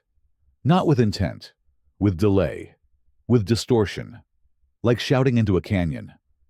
I forgot to finish the report. Finish the report. The report. Port. The thought decays, loses shape. Each repetition is weaker, more abstract. You're not thinking. You're mimicking thought. You're making a copy of a copy, and with each pass, it degrades. That's the beauty of the echo chamber. It doesn't stop the noise. It exhausts it. The trick works best when you let the echoes splinter. Let them lose grammar. Let them twist. The meeting's tomorrow at 10. Morrow 10. 10 row. Row. Eventually, the phrase has no meaning. It's just sound, mental vibration, white noise. Your brain begins to forget what it was trying to resolve in the first place. This is where the trick deepens. You don't just echo thoughts. You echo emotions. I feel nervous. Nervous. Verse. Us. And just like that, the feeling softens. Not because it's invalid, but because repetition wears down intensity. What began as a sharp sting becomes background hum. The echo chamber dulls the blade. Some people take it even further. They begin to imagine their thoughts bouncing off actual walls. Smooth stone, curved metal, an endless tunnel where each idea flies away and never returns. You hear the sound of your mind echoing off these imaginary surfaces and fading. Soon, the thoughts don't even return. You call out, and the chamber stays quiet. The loop is broken. You don't fall asleep because you silenced your thoughts. You fall asleep because you tricked your brain into chasing its own tail until it collapsed from exhaustion. The chamber did its job. Now it's just silence. And in that silence, sleep blooms like moss on stone. Quiet, unstoppable, weightless. No more echoes. Only rest. Sleep debt collector. You've been borrowing time. You know it. Late nights, early mornings. Telling yourself you'll catch up later. Skipping rest like it's optional. But sleep doesn't forget. It doesn't forgive. And now, you're not alone in the room. There's a knock on the inside of your skull. A presence in the dark. It's the sleep debt collector. You don't see him, but you feel him. He doesn't shout. He doesn't threaten. He simply waits. Quiet. Immovable. You owe him. And the longer you wait to pay, the heavier his presence becomes. Not in a frightening way, but in a way you can't ignore. Here's how the trick works. You lie down. You close your eyes. And instead of trying to sleep, you imagine the collector standing just outside your consciousness. He has no face, just a coat, a ledger, a long list of all the hours you've stolen from yourself. Every missed nap, every all-nighter, every just one more episode. He's tall, but not imposing, old, but timeless, and very, very patient. He doesn't ask you for anything except surrender. You don't negotiate with him. You comply. Because this isn't punishment. This is balance. You visualize him opening his book, running a finger down the list, then nodding once. The moment he does, you feel it. Your body gets heavier. Not tired, weighted, like gravity increased just for you. This is payment. The first payment is silence. The kind that pushes against your eardrums. You feel it in your chest like a vacuum. The collector has taken the right to noise. You're left with quiet, not peace. Something deeper. The hush of a sealed room. Then comes stillness. You try to move. You can, technically, but you don't want to. The collector has taken the privilege of motion. Your body is no longer yours. It belongs to the contract. And then thought. He doesn't erase your thoughts. He just slows them. They come like old film reels now, slipping, stuttering, fading into themselves. The collector is pressing down on the projector, letting the film spool out into the dark. You imagine him watching, satisfied. Because the beauty of this trick isn't fear. It's compliance. You stop resisting because it isn't your job to fall asleep anymore. It's his. You're no longer the one steering the vehicle. The collector drives now. And every minute you rest, you pay back the debt. Slowly. With interest. You don't need to count sheep, or breathe a certain way, or quiet your mind. That's all his job now. You just lie there and allow the sleep you owe to be withdrawn from your account. You imagine him placing a hand on your forehead. Not heavy, but final, like a stamp on a contract. And as your awareness dims, you think, yes, this is fair. I earned this. The collector isn't cruel, but he always collects. And tonight, you've finally stopped running. Sensory mismatch. Something's off. The blanket feels colder than it should.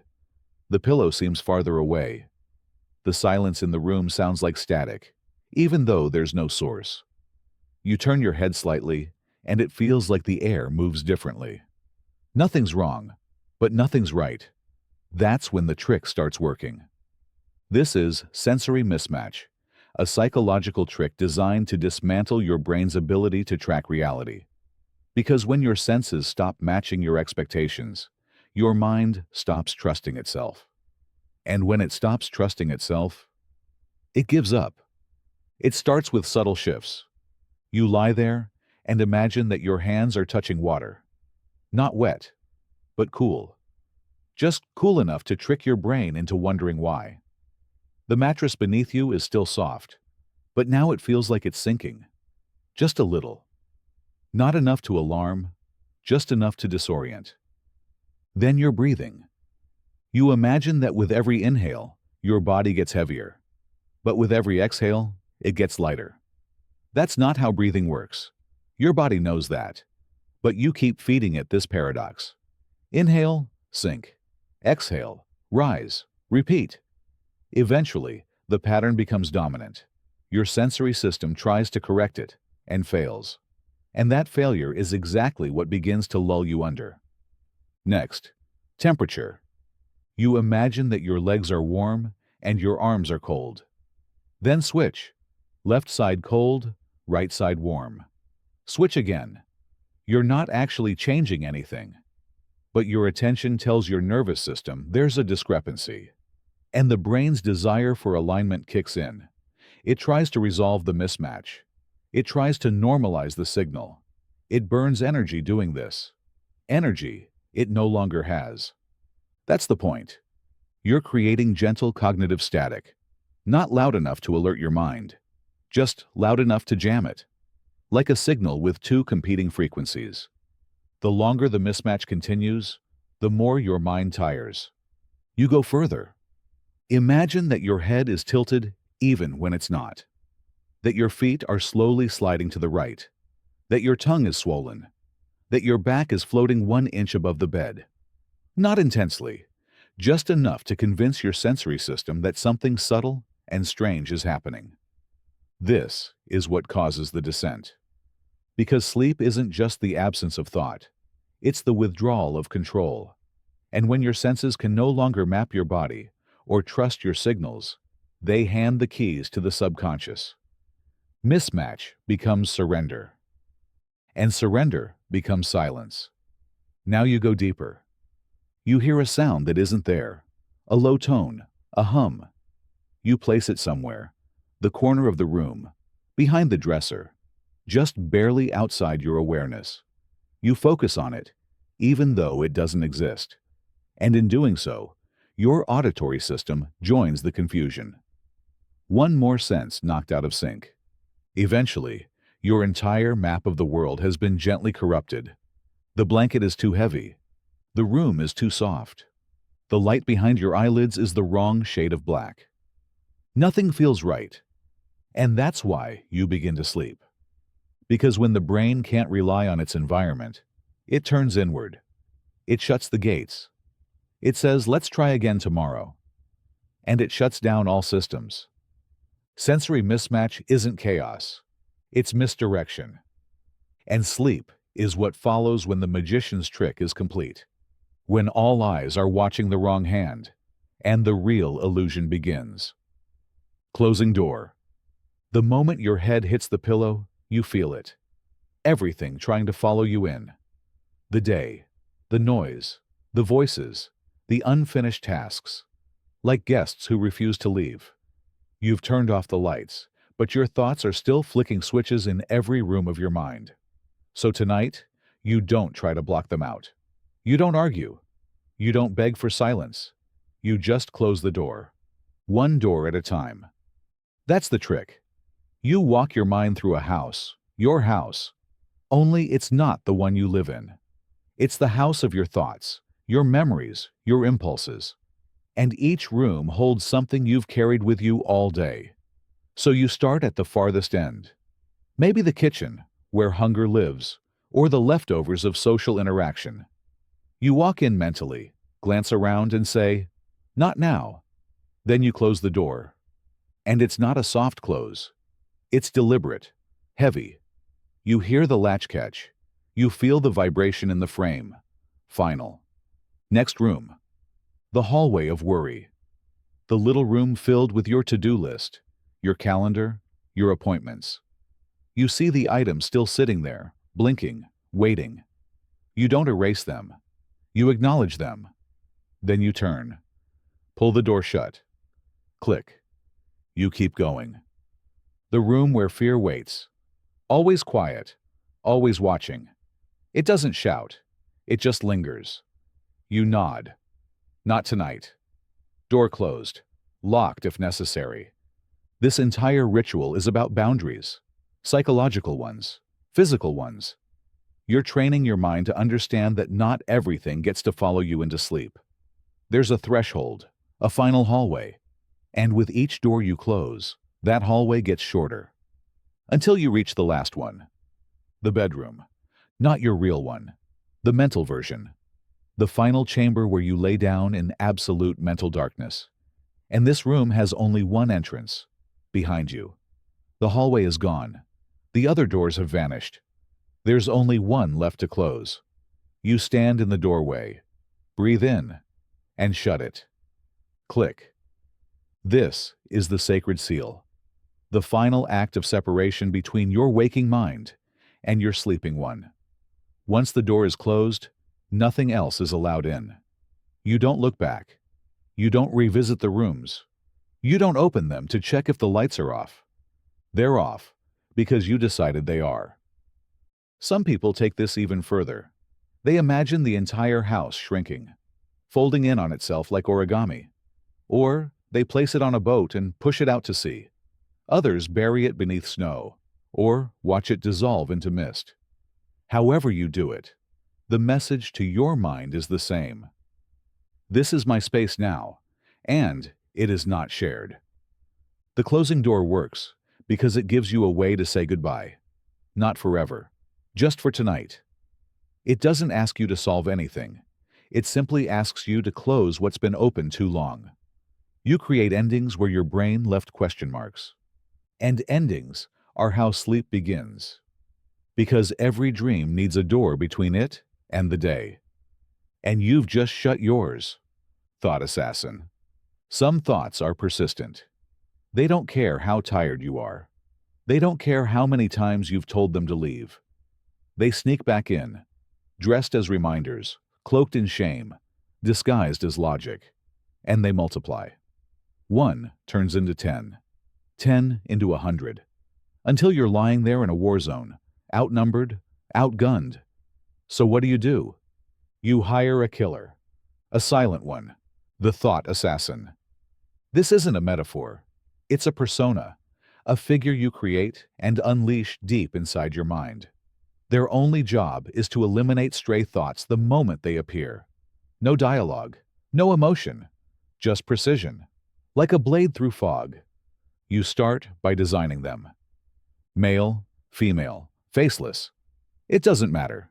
Give them weight, presence, a long coat, a mask, eyes like glass. You don't need to know their name.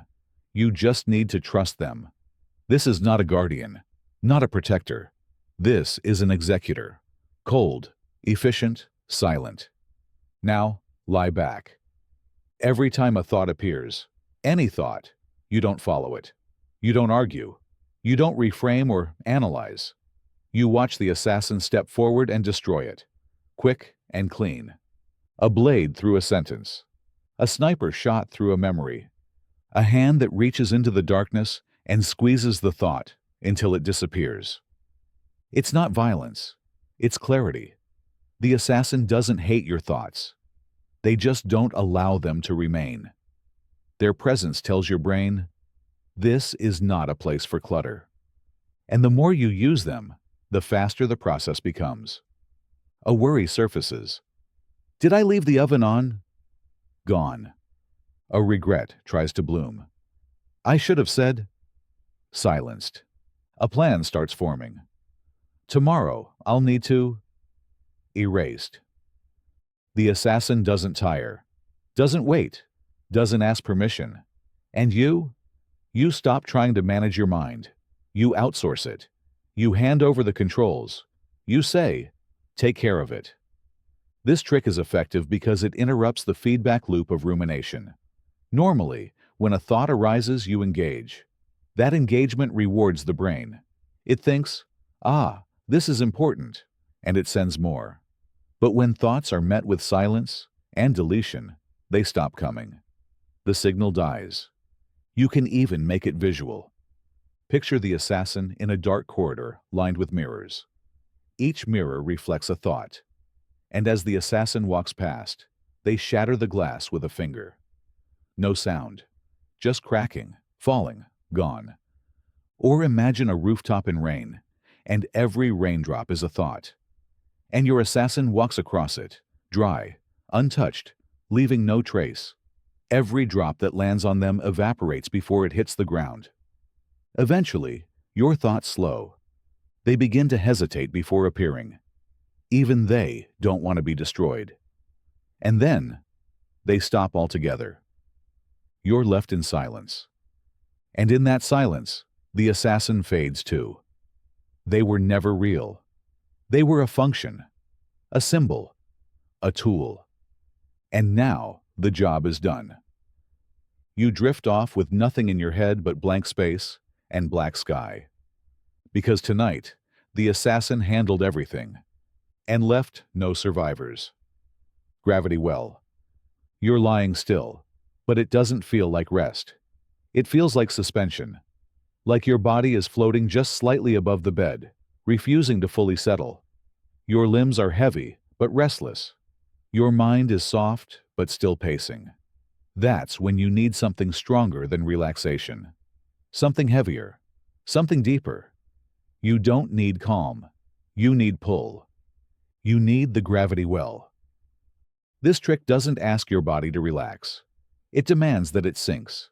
Not metaphorically, not visually, physically. You create the illusion that your bed has become a dense gravitational field, a force pulling you down with infinite weight. You turn rest into collapse. Here's how it starts. You begin by scanning your body from head to toe, not to check tension, not to fix anything, just to feel the mass of yourself, the weight of your skull against the pillow, the pull in your shoulders, the contact between your calves and the blanket. You don't judge it. You amplify it. You tell yourself, I am being pulled down. You say it again, louder, but only in your mind. I am sinking. And you begin to imagine the bed beneath you becoming softer, denser, not like a cloud, like dark matter, like an invisible core made of lead and magnetism. And it's drawing you in. Every breath makes you heavier, every blink slower. Your body becomes a star collapsing inward, a slow-motion supernova in reverse. The muscles are not letting go. They're giving in. Your body doesn't rise and fall with the breath anymore. It sinks further with each exhale. Even your bones feel like they're dissolving downward, inch by inch, into the deep. Then, you increase the intensity. You visualize the bed becoming a funnel, not moving, not spinning, just pulling. Your feet begin to slide toward its center, even though they don't move. Your spine curves ever so slightly downward. Your jaw slackens. Your eyes, if they were open, would roll back. The pull is gentle, but absolute. This isn't weight in the usual sense. It's gravity turned up past what should be survivable. But your body doesn't resist. It welcomes it. Because it means you don't have to hold anything anymore. Not posture, not awareness, not even thoughts. They start falling too. One by one, the thoughts in your head begin to sink into the well. That comment from earlier, gone. That plan for tomorrow, sucked away. Even the memory of the day itself bends and warps until it disappears into the center. You are no longer lying in a bed. You're collapsing into an invisible point beneath reality. And the beautiful part? You never reach the bottom. Because there is no bottom. That's the trick. The gravity well pulls you endlessly downward, and your mind, no longer able to detect boundaries, motion, or change, gives up. It stops measuring descent. And in that absence of measurement, in that endless falling, sleep is born. You drift off not because you got lighter, but because you became too heavy to hold yourself awake. And in the end, you don't remember falling asleep. Because you were falling forever, and sleep simply caught you on the way down. Shadow of yourself. In the dark, with the lights off and the world quiet, your body lies still, but your mind won't. It won't stop remembering who you are, what you were today, what you're expected to be tomorrow. The identity clings to you like damp clothes, hard to peel off. So instead of fighting it, you step away from it. You become the shadow of yourself. This isn't a dream. It's a trick, a psychological detachment that lets you unhook from your identity, one thread at a time. The version of you that has a name, a schedule, a personality, it's still there. But now, it's over there, just a few feet away, and you're not it. You begin by visualizing your body from the outside, not in a mirror, not through eyes, as a figure lying in the bed. The outline of your legs, the arc of your shoulder, the slope of your nose. You see it, still and peaceful. But you're not in it. You're next to it, hovering slightly behind the headboard, watching.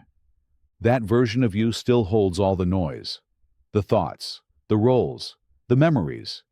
It wears your responsibilities like a suit.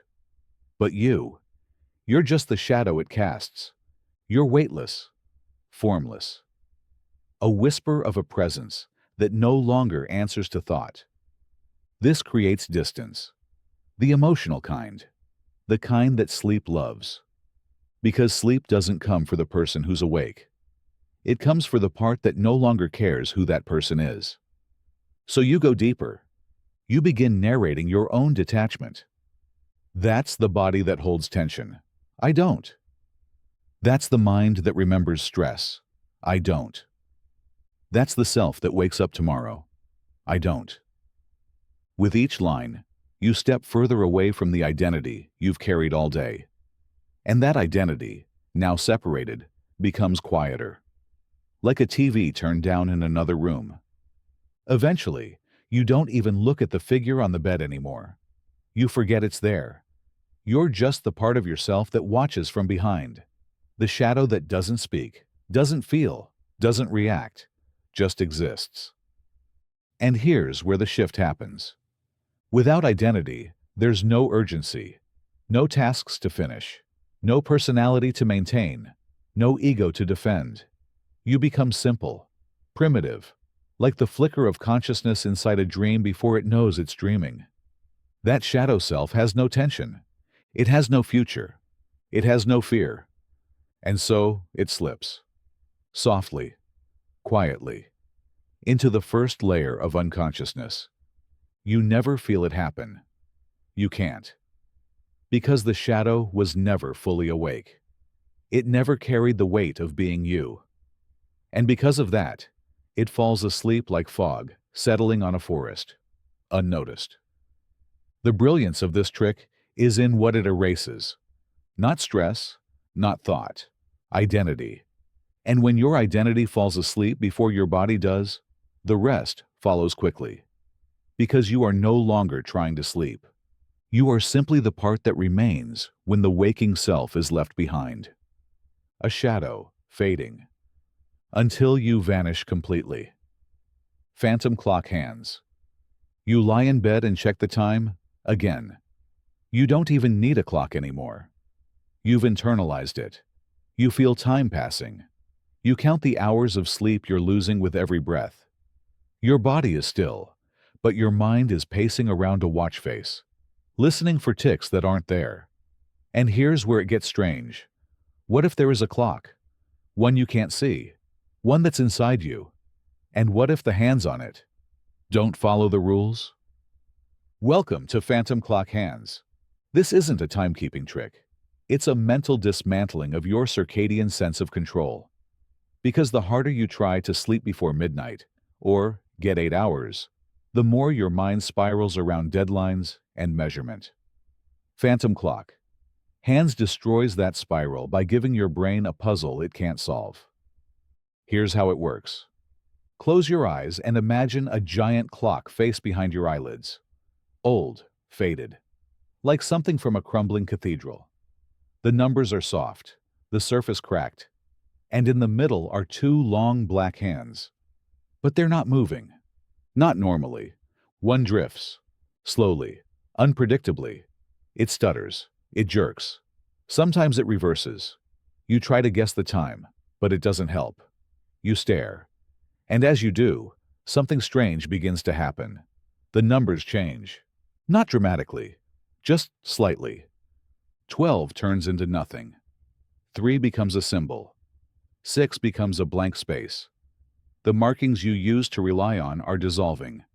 You no longer know what time it is, not in the real world, and not in your mind. And that's the trap.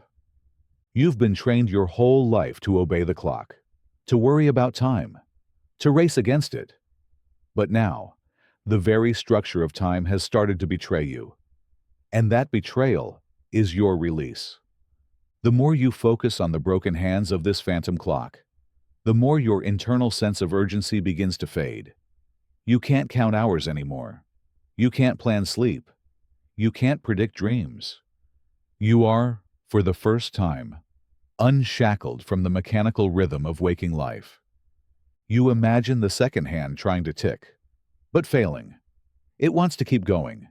It's designed to, but it gets stuck, like dragging a rusted gear through molasses. You hear the strain of it. You feel it. And the more it tries, the slower it becomes. Until eventually, it gives up. Now, the clock is still. Time is gone, and your brain doesn't know how to function without it. This triggers a kind of internal collapse, not catastrophic, just disorienting enough that your thought process loses momentum. The mechanisms of control, the minute-by-minute plans and predictions, begin to stall. Your breath doesn't follow time anymore. Your heartbeat stops syncing with imagined schedules. You become an animal again, not a planner, just a creature, lying still in the dark, no longer aware of what came before or what comes after. And that state, timeless, thoughtless, still, is where sleep blooms. The phantom clock.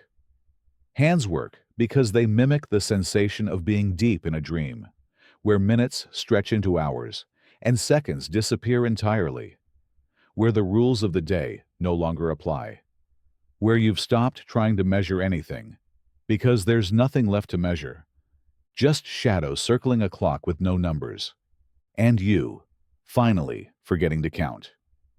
Whisper count. You've tried counting sheep. It's never worked.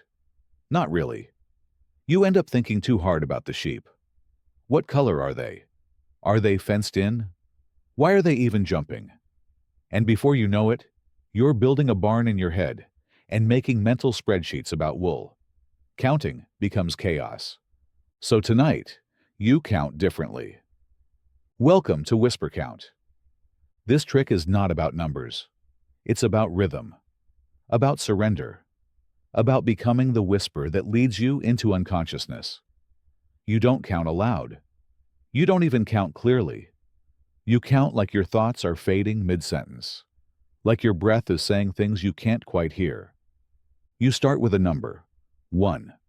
Whisper it in your mind, but don't speak it cleanly. Let it trail off. 1. Then pause. Then 2. But this time, make it fainter, as if you're whispering it down a long hallway. 2. Then 3. Softer still, as if you're unsure whether you said it at all. This is not about tracking. This is about disintegration. You aren't ascending or descending. You're dissolving. By the time you reach 6 or 7, you've already lost track. That's the point. You're no longer counting.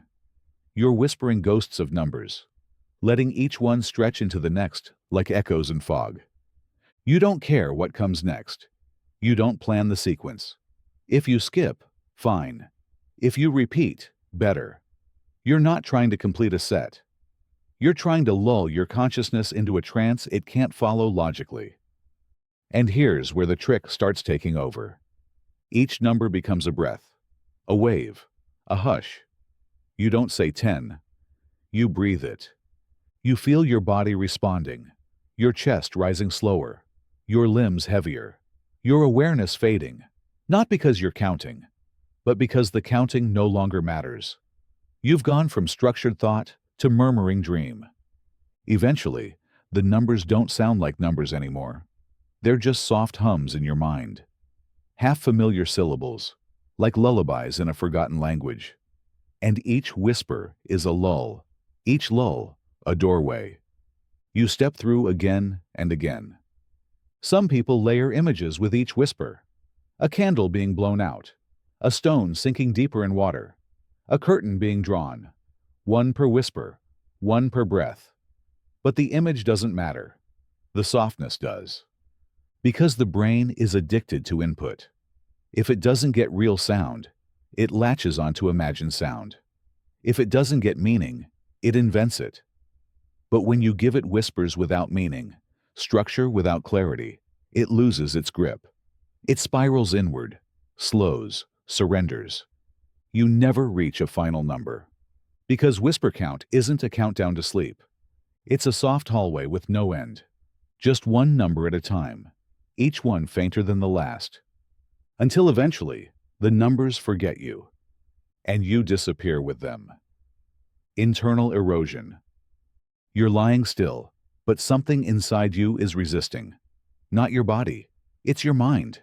That tight core of identity, that engine of thought. It's grinding away beneath the silence, replaying conversations, building arguments, flinching from memories. You're not moving, but your mind is busy reinforcing its walls. The parts of you that want to stay alert, to stay aware, to stay you. They're clenched tight, like fists in the dark. But what if you didn't fight it? What if, instead, you let it erode? Welcome to internal erosion. This trick doesn't relax you. It wears you down, gently, relentlessly, thought by thought. You don't try to control the flood. You let it chip away at everything you think you are, until only silence is left. Here's how it begins. You close your eyes and imagine your identity, the solid, structured sense of you, as a sculpture made of sandstone. It's sitting inside your chest, detailed, recognizable, but fragile. And then you feel it. A soft wind inside your body. Not cold, not loud, just steady. This wind is erosion. With every breath, it brushes against the sculpture. You feel the grains loosen. The outline of your jaw begins to dull. The definition in your shoulders starts to soften. Your inner monologue, normally so crisp and clear, starts to stutter. Thoughts lose their punctuation. Ideas blur. You don't stop this. You invite it. You let the erosion continue. Next, it's your spine, the center of confidence, the posture of personality. You imagine the wind running up and down it like sandpaper. Not painful, just constant, like time itself wearing you down from the inside. And as the wind picks up, your ego begins to unravel. Not violently, naturally, like cliffs falling into the sea. You don't argue with the process. You become the shoreline, letting the waves take what they want. You feel it in your mind next. Each thought that rises is a grain of sand, and the wind is relentless. It blows the thought apart before it finishes. You try to remember something, gone. You try to focus, gone. You try to hold on to what's real, gone. Internal erosion doesn't silence you through willpower. It simply removes everything unnecessary. Your name? Washed away. Your age? Eroded. Your worries? Dissolved. You become a smoother version of yourself, less defined, less human, more elemental. You're not asleep yet, but you're no longer awake in the way you were. You're turning to dust inside your own mind, and it feels good. Because erosion isn't destruction. It's release. And when enough of you has fallen away, when there's nothing left to hold shape, to hold self, to hold thought, that's when you slip. Not because you were tired, because you were hollow, light, bare. And the wind carries you down into sleep, like ash into a valley. You don't wake from internal erosion. You vanish, and something softer takes your place. Neural maze. You close your eyes, but your mind refuses to stop moving. It wants structure, direction. It demands a map, and so it creates one. Not on purpose, not clearly. But beneath the surface, your brain starts building walls, corridors, connections. Thoughts turn into tunnels, memories into turns. And suddenly, without realizing it, you're trapped inside it. You've entered the neural maze. This trick doesn't distract you. It disorients you. It takes your attention and feeds it to a puzzle that has no exit. Not to frustrate, but to confuse your sense of direction so deeply that the only way out is down. Here's how you get in. You picture your mind as a vast network of dimly lit hallways. Not digital, not mechanical, organic. Like walking through the folds of your own brain. Every turn feels familiar, but not quite right.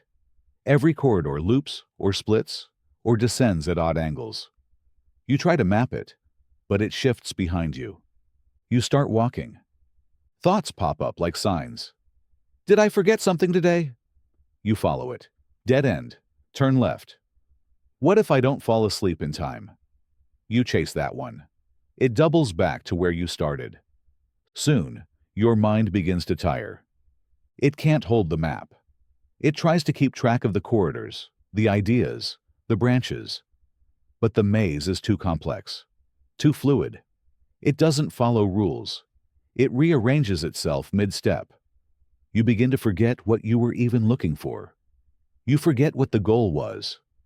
Now you're just wandering. And this is the trick. The maze exists to exhaust your orientation. The part of your brain that wants to predict, calculate, solve. It's stuck in a dream logic loop now. It keeps trying to make sense of a world that doesn't obey sense. The more you explore, the less you understand. You might start seeing symbols on the walls, visuals that don't exist, but feel familiar. A doorknob on the ceiling, a stairwell that leads upward and downward at the same time, a mirror with no reflection.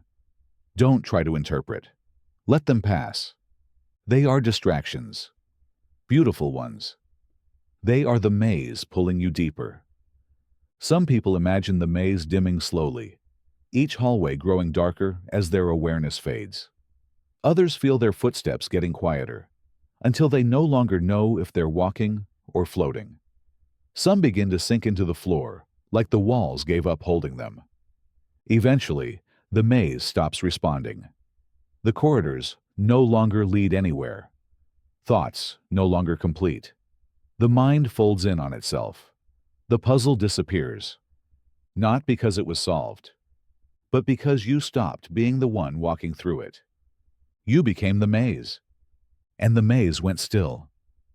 That stillness, that silence, that's sleep, not found, fallen into, thought static. Your thoughts won't stop. They never do. Not really. You shut your eyes, and they're still there, layered, tangled, competing for your attention. One says you forgot to send that message. Another builds a fantasy about a conversation that hasn't happened. Another just replays a sentence from 3 days ago on loop. They pile up, multiply, clash, and you try to find clarity in the chaos. But tonight, you don't need clarity. You need static. Welcome to Thought Static. This isn't meditation. This isn't mindfulness. This is distortion, controlled mental interference. You're not here to quiet your mind. You're here to overload it, gently, until it short-circuits. Here's how it begins. You close your eyes and listen. Not to the room, not to your breath, to your thoughts, raw, unedited, and instead of pushing them away, you bring them closer. You invite them, all of them, layer them. One voice becomes 5. 5 become 15. Each thought has a pitch, a volume, a tempo. You don't try to understand them. You just hear them, all at once. Now imagine those thoughts overlapping. Not like conversation, like radio signals, fragments of sentences colliding, static noise building in the center of your skull. The thoughts aren't disappearing. They're interfering with each other. And the result? A fuzzy, unfocused hum. You let that hum grow. You let it take up space. Thought becomes friction. Logic becomes fuzz. Every time a new idea tries to surface, it gets drowned in the static.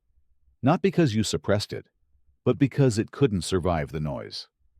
And then, something strange happens. You stop trying to follow the threads. You stop trying to interpret. You start melting into the noise. The trick here is to blur the sharp edges of your mind. Thoughts need clarity to survive. But in static, there is no clarity. Only collision. Only dissonance.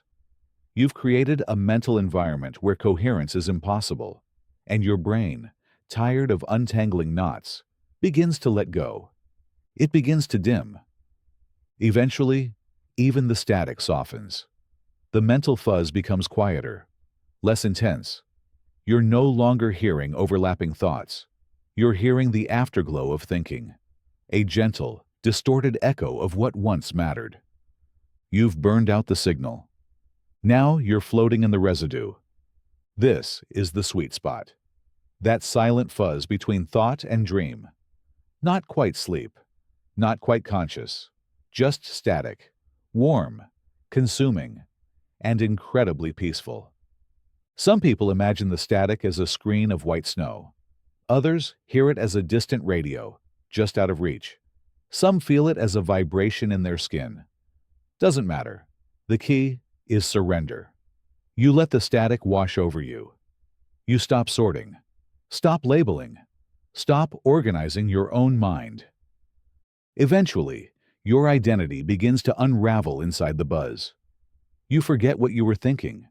You forget why you were thinking. You forget you. And in that forgetting, you slip. Not because you forced yourself to relax, but because the noise made thought impossible. And without thought, there is only sleep. The screen fades to black. The sound drops to 0. And you vanish with it. Dream leak.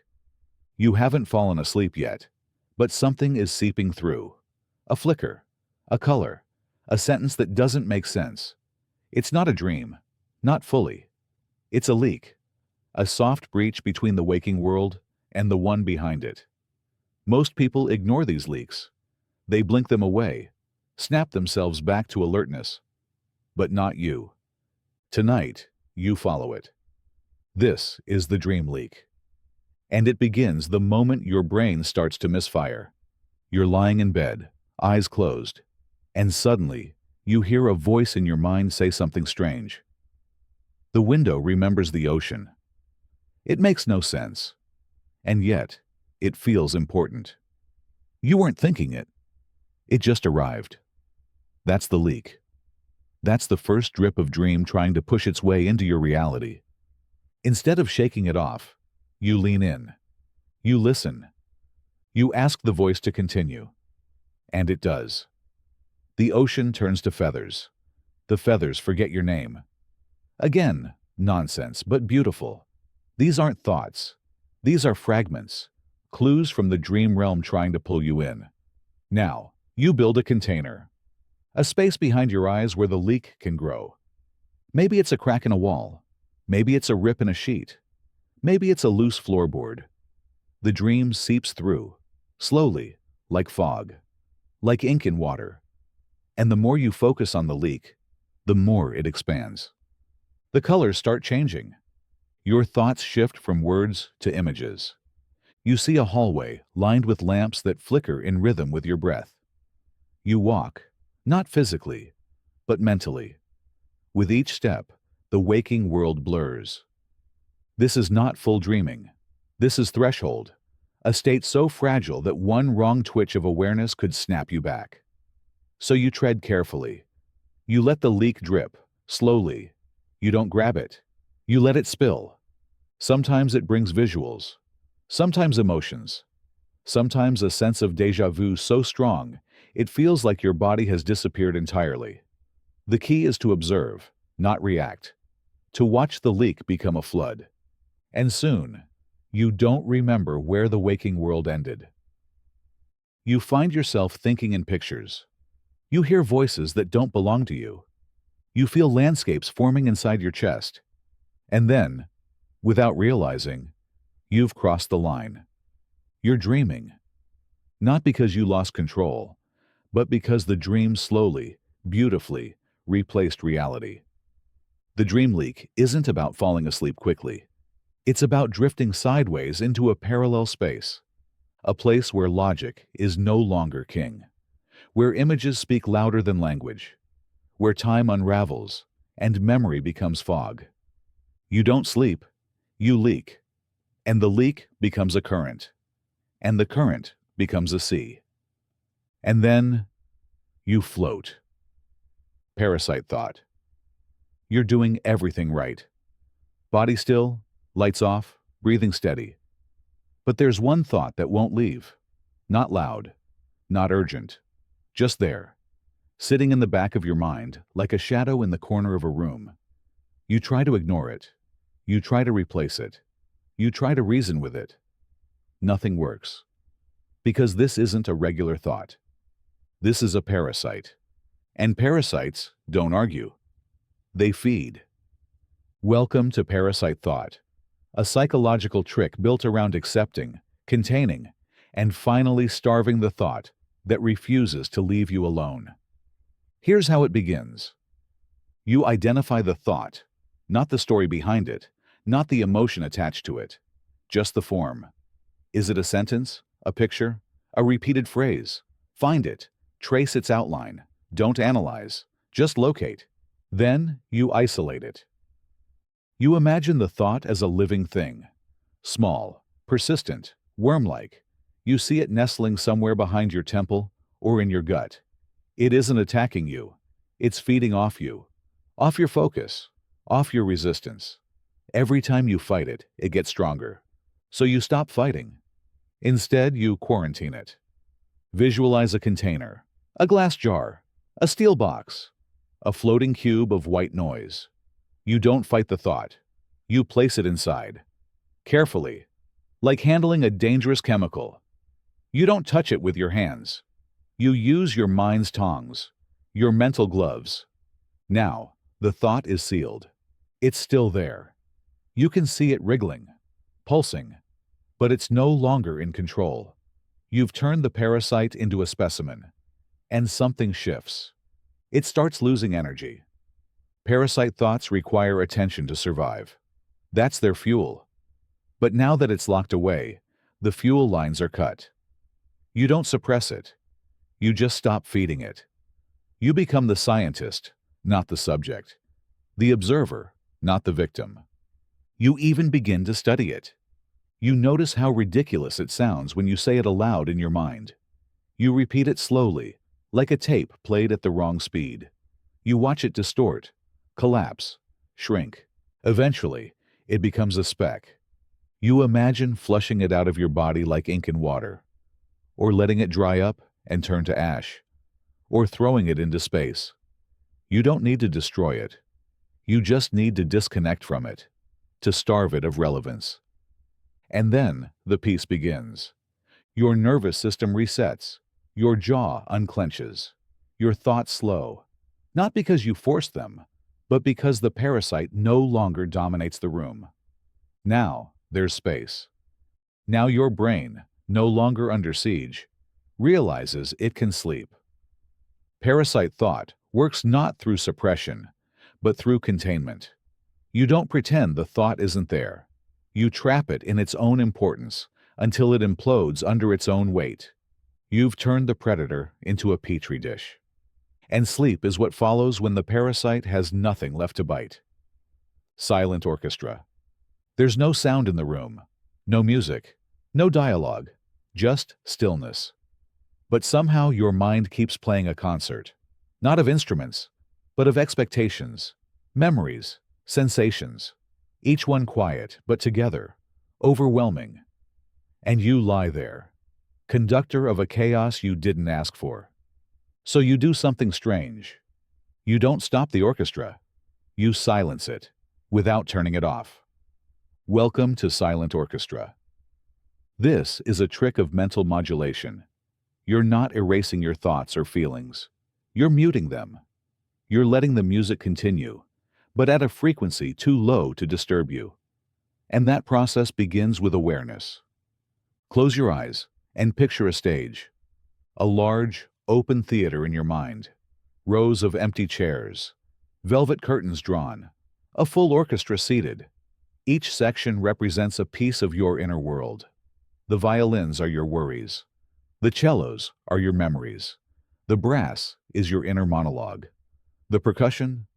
Random, useless noise. They're all playing, quietly. But together, they're making it impossible to rest. So you begin the descent. You raise your mental hand, and the instruments obey. The violins begin to fade. Their strings become whispers. Less vibration, less pressure. You don't stop them. You just reduce their relevance. Then the cellos. The slow, heavy thoughts. The feelings that want to pull you into past regret or present pain. You let their bows soften. You imagine the players falling asleep in their chairs. Then the brass. The loudest thoughts. The ones screaming logic, analysis, planning. You walk toward that section. Tap your invisible baton. The horns melt into mist. The notes become vibration without tone. Now percussion.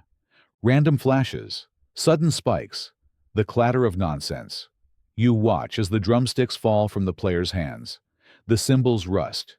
The rhythm stutters, then halts. Now the room is full of movement, but no sound. The orchestra still breathes, still exists, but it plays in silence now.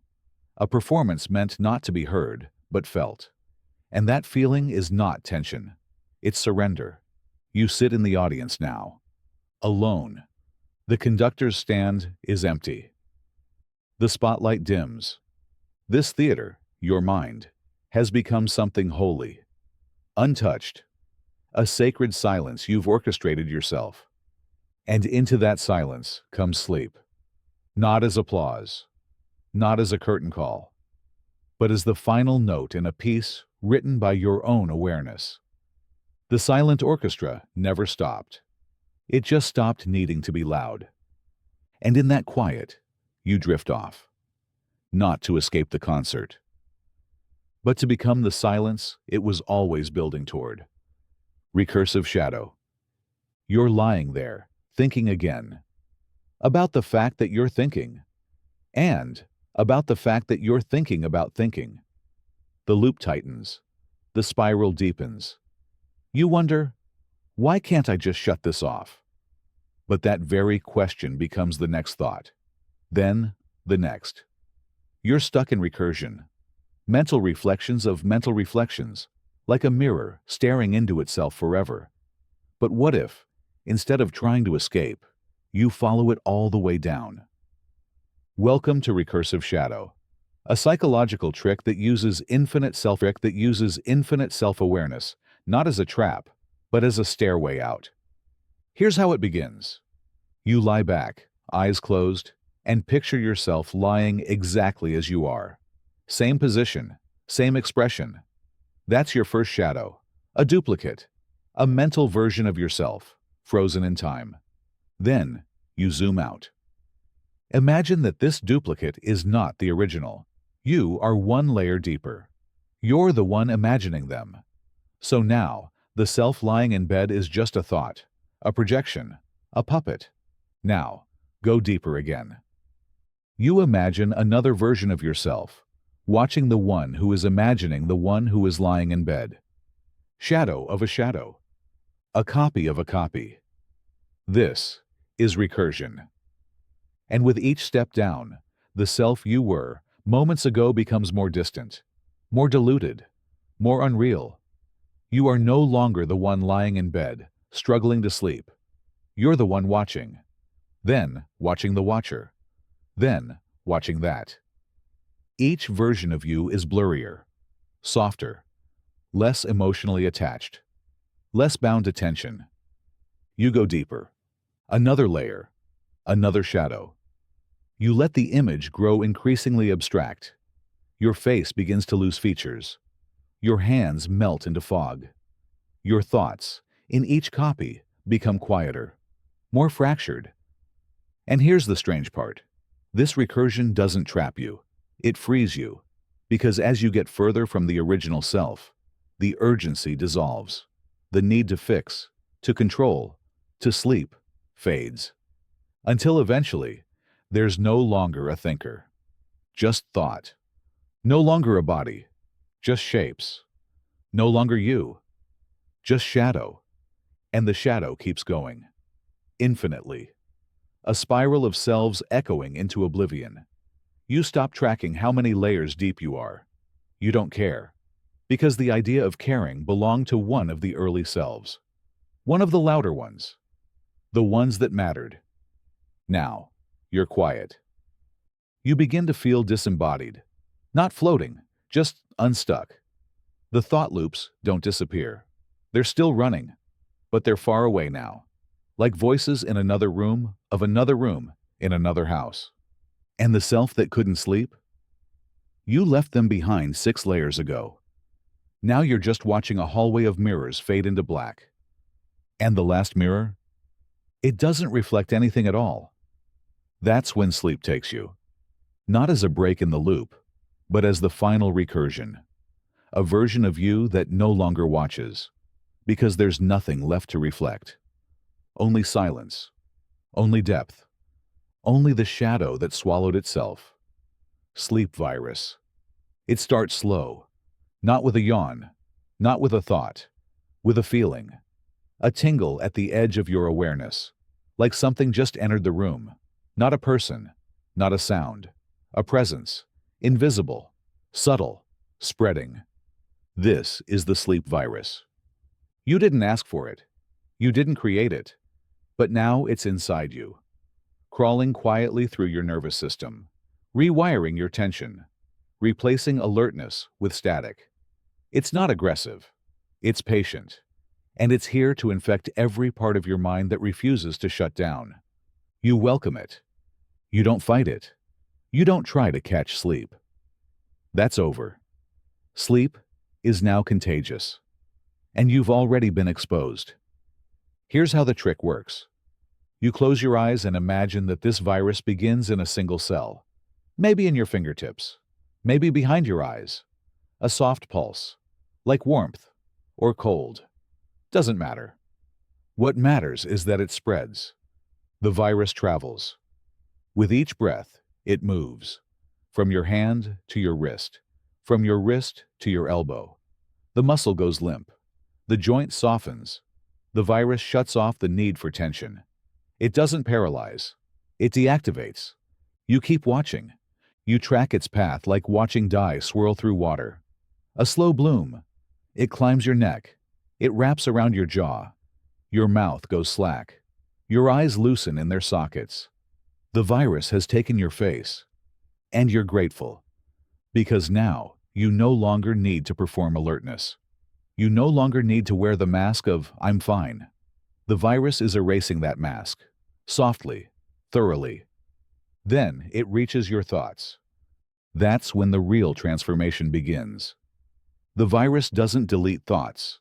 It infects them, corrupts them. A sharp memory becomes blurry. A future worry becomes nonsensical. You try to hold on to logic, and it slips like soap. You can't complete sentences.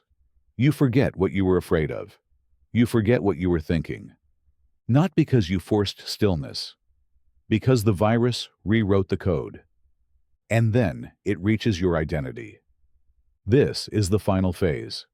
You remember your name, barely. You remember why you wanted to sleep. But it feels like someone else's problem. The virus is now everywhere. You are not being put to sleep. You are being shut down. System by system. Emotion by emotion. Memory by memory. It's peaceful. Not numbing. Not sedating. Just final. Like the moment a candle burns down into nothing. Some people visualize the virus as a fog. Others as a soft flickering light that touches parts of the body and turns them off. Some feel it as a pulse, syncing with their heartbeat, gradually lowering the frequency. Doesn't matter. What matters is that the virus keeps spreading until it reaches the last stronghold, the part of your brain that says, "I am awake."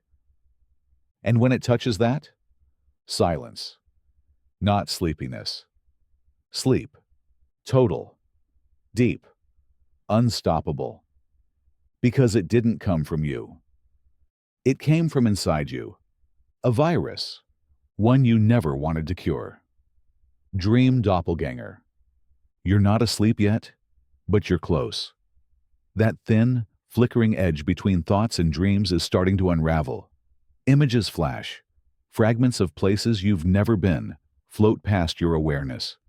And then you see them. Someone in the corner of your mind. Someone familiar. Their face. It's yours. But not quite. Their eyes are too still. Their smile too calm. They move like you, but smoother. Think like you, but slower. And they're watching you. This is the dream doppelganger. A psychological trick that uses your mirrored self, the dream version of you, to walk you directly into unconsciousness. Here's how it begins. You close your eyes and imagine yourself standing beside your own bed. You're not in your body anymore. You're beside it, observing it, watching yourself breathe, watching your own eyelids flutter. But the version you're watching isn't exactly you. It's looser, dimmer, like someone playing your role underwater. This is your dream twin. They aren't fully formed. Their face flickers with slight variations. Older, younger, dressed in different clothes. But the energy is unmistakably yours.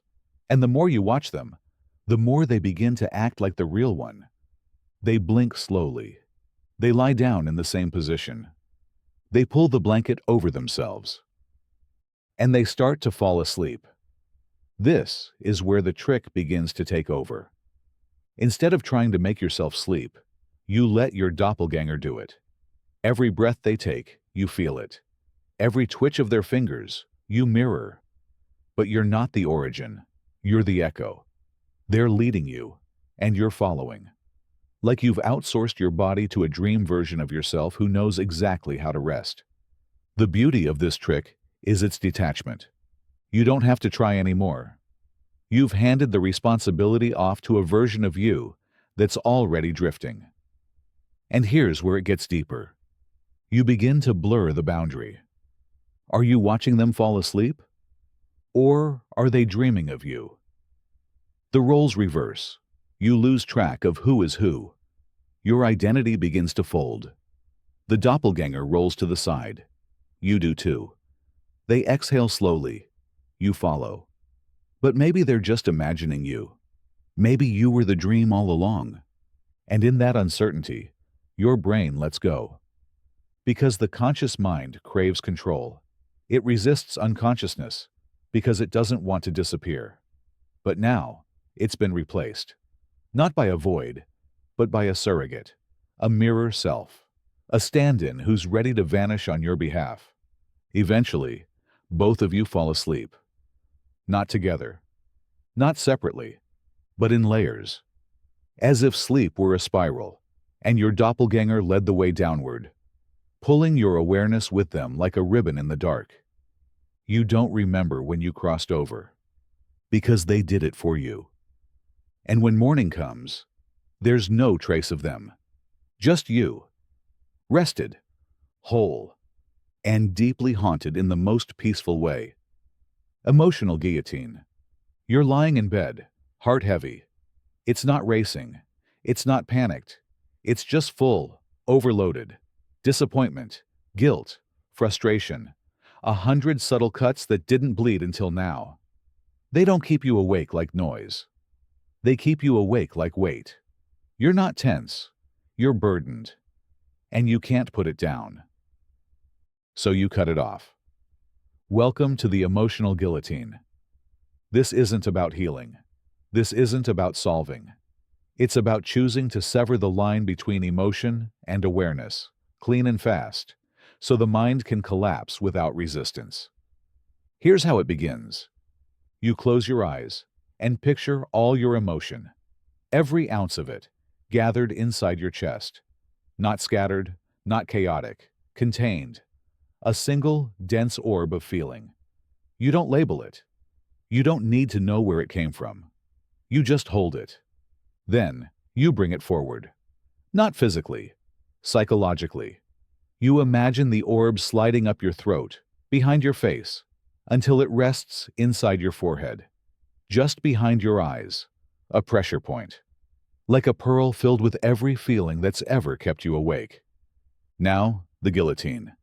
It hangs silently above, thin as a blade of glass, heavy as consequence.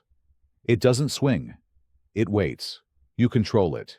You look up at it with your mind and say the words, "It's time." And the blade falls. Not with violence, with precision. It cuts cleanly through the emotion, not killing it, not destroying it, severing its connection to the body. The orb drops, not to the ground, into nothingness, gone. The neck of your emotion, the bridge between feeling and identity, has been snapped. You are still you, but your emotional tether has been sliced. You don't feel numb. You feel neutral, not flat, just light. This is the beauty of the emotional guillotine. It doesn't silence the past. It just gives you permission to pause your relationship with it. The part of you that felt everything today is still out there, still intact, but it's no longer allowed in the room. You lie still. Breathe. Notice how the body responds. Your shoulders don't sag with weight. They float. Your breath deepens without meaning.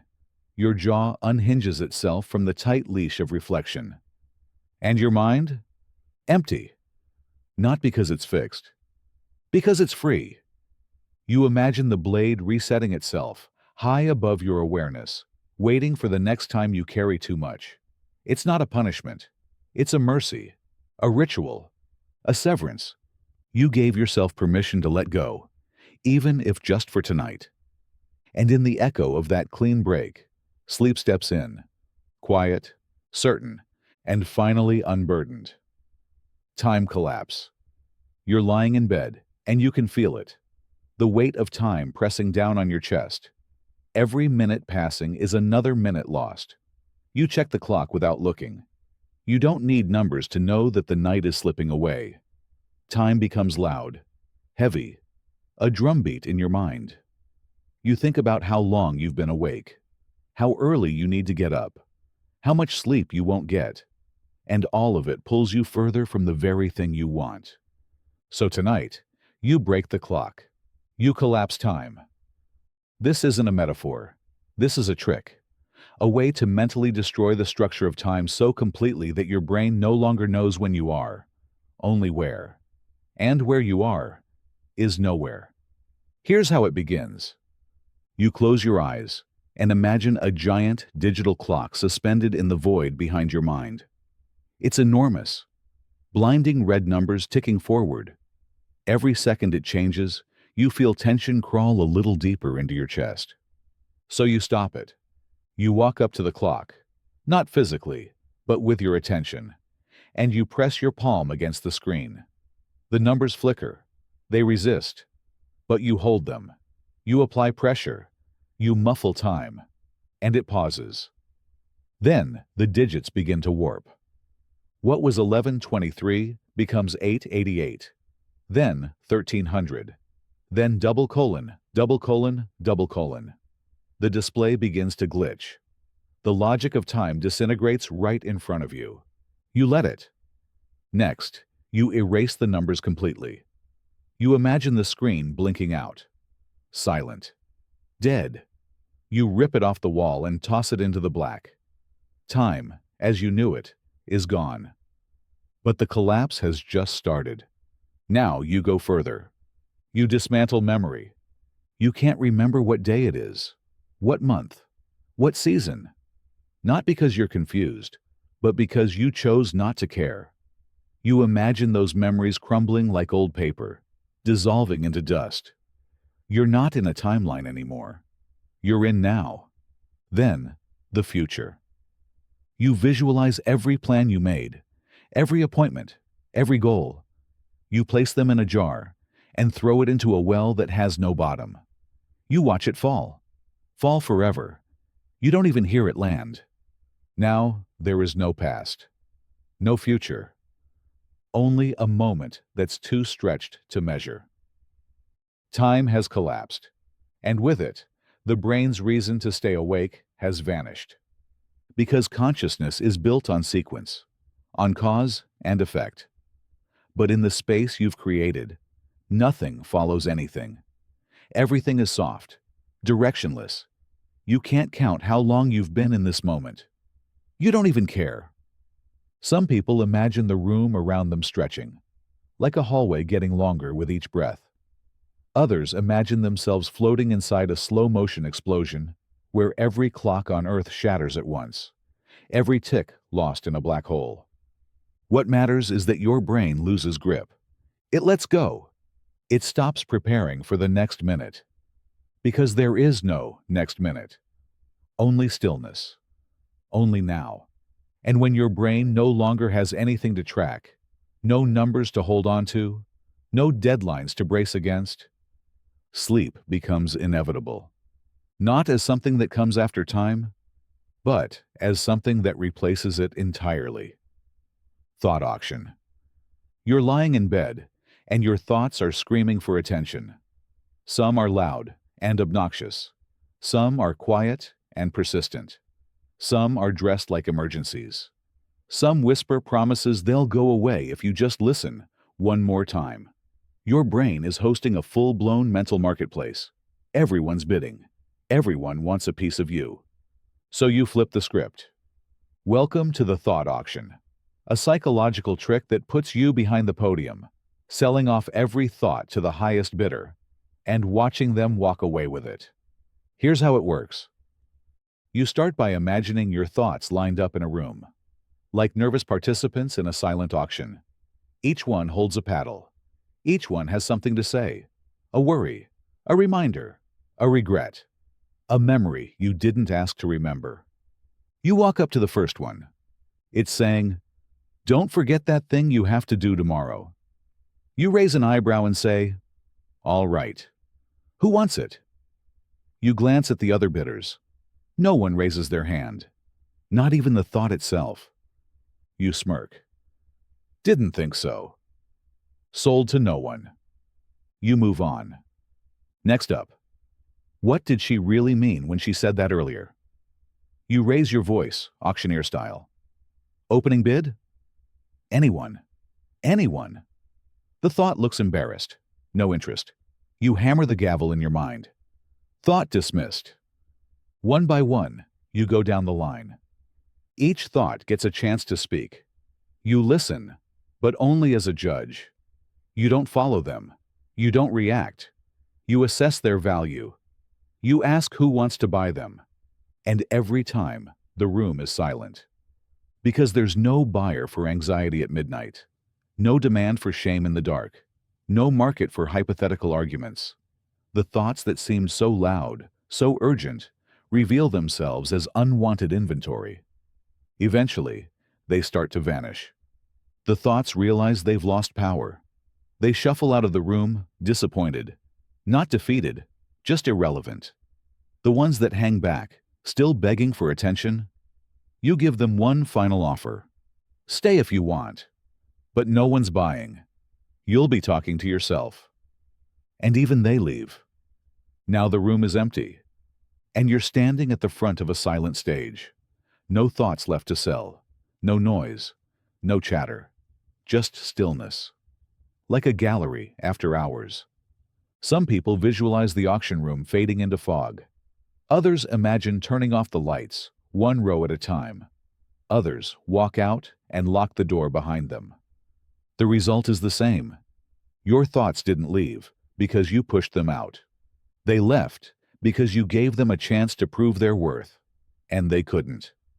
And now, you're free.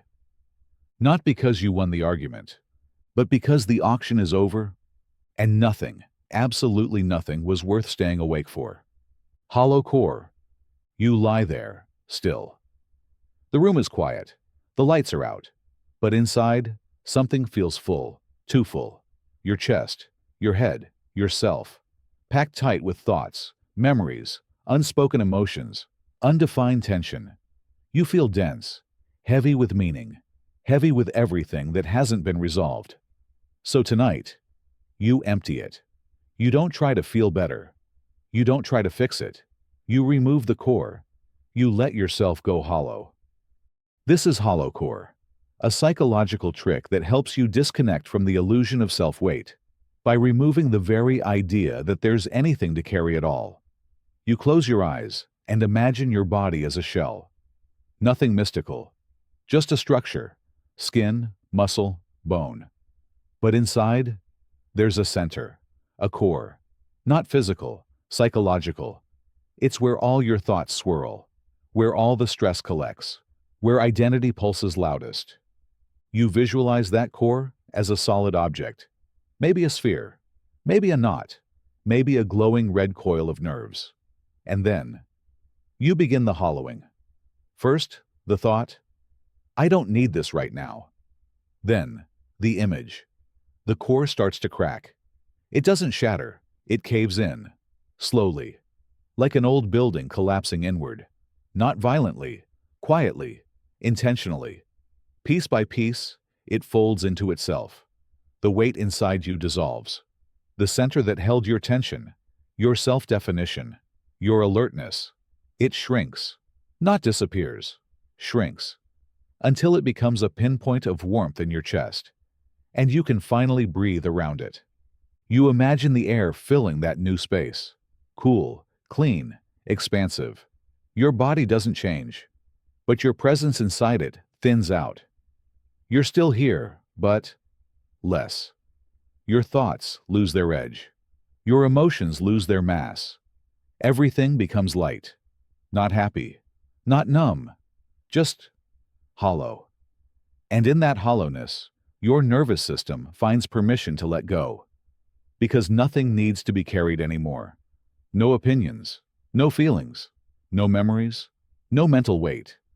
Some people imagine their hollow core echoing slightly, like a cavern. Others see it as a black hole, pulling all residual thought into silence.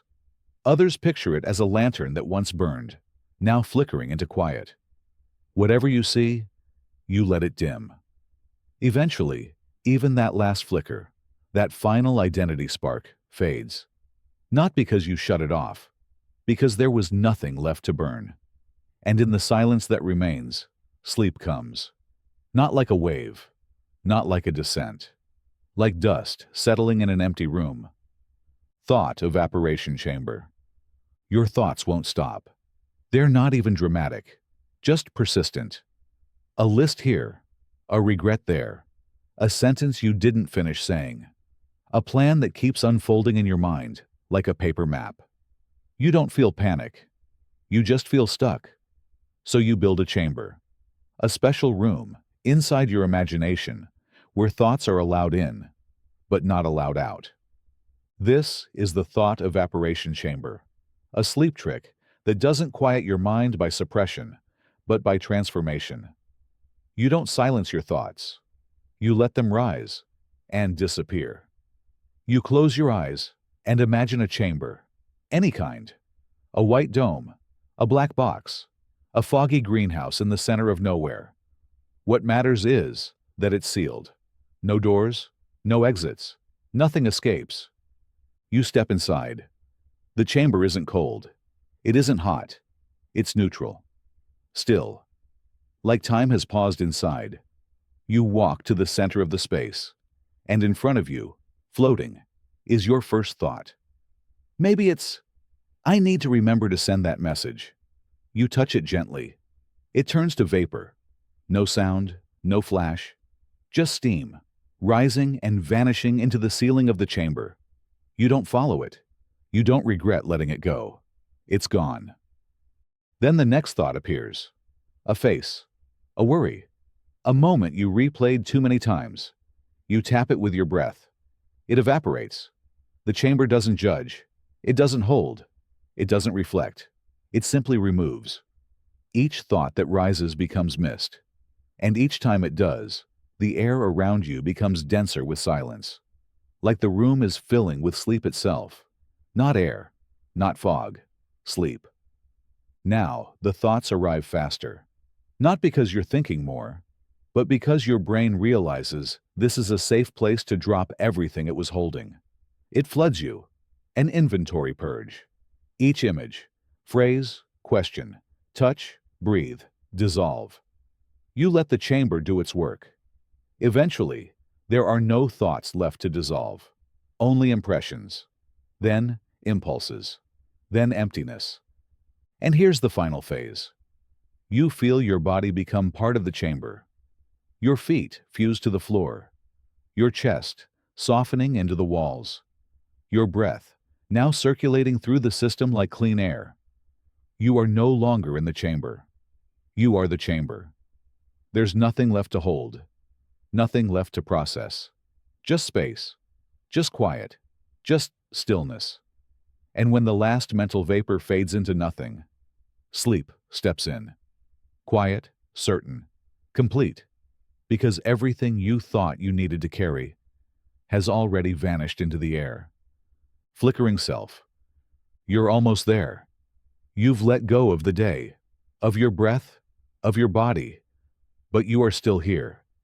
Not your physical form, not your thoughts, just the lingering sense of self. That faint glow of I am that hovers at the edge of awareness, like a pilot light refusing to go out. It's subtle, but it's enough to keep you from crossing over. So you do something strange. You don't force it away. You dim it. Like a light bulb flickering in its socket, slowly fading into silence. This is flickering self, a psychological trick that lets you gently unbecome yourself without force, without panic, without control. Here's how it begins. You close your eyes and picture yourself as a candle. Not the body, just the identity. The I that watches your thoughts, keeps score, notices things, plans, compares. That soft internal narrator. The one still whispering, I'm lying here. I should be asleep. I'm trying. You don't fight it. You see it. You honor it. Then, you picture its flame flickering. One flicker. Then another. At first it returns to full brightness after each stutter. But slowly, the light begins to waver. It glows softer, less stable. The narrator's voice breaks apart mid-sentence. I'm trying to... Silence. I wonder if... Gone. The sentences unravel. The I doesn't vanish all at once. It forgets how to speak. You imagine the candle burning low, the wax puddling around the base. The air is still. The shadows get longer. The wick is tired. And here's the trick. Every time you notice yourself being you don't resist. You just flicker. A mental twitch, a momentary dimming. Like your sense of self is blinking out of sync. Like a ghost of yourself drifting in and out of existence. It happens again. I wonder... Flicker. Gone. Maybe I should... Flicker. Gone. You stop trying to control the flickers. They become natural, random, beautiful, and your awareness begins to soften. No longer constant, no longer solid, just pulses of you, each one dimmer than the last. Eventually, you lose track of when the last flicker happened. You stop noticing the space between. And in that final blackout, when the candle of identity sputters its last whisper, you disappear, and sleep fills the space you left behind. The quiet override. Sometimes, silence isn't quiet enough. You're in bed. The room is still, but your mind won't shut up.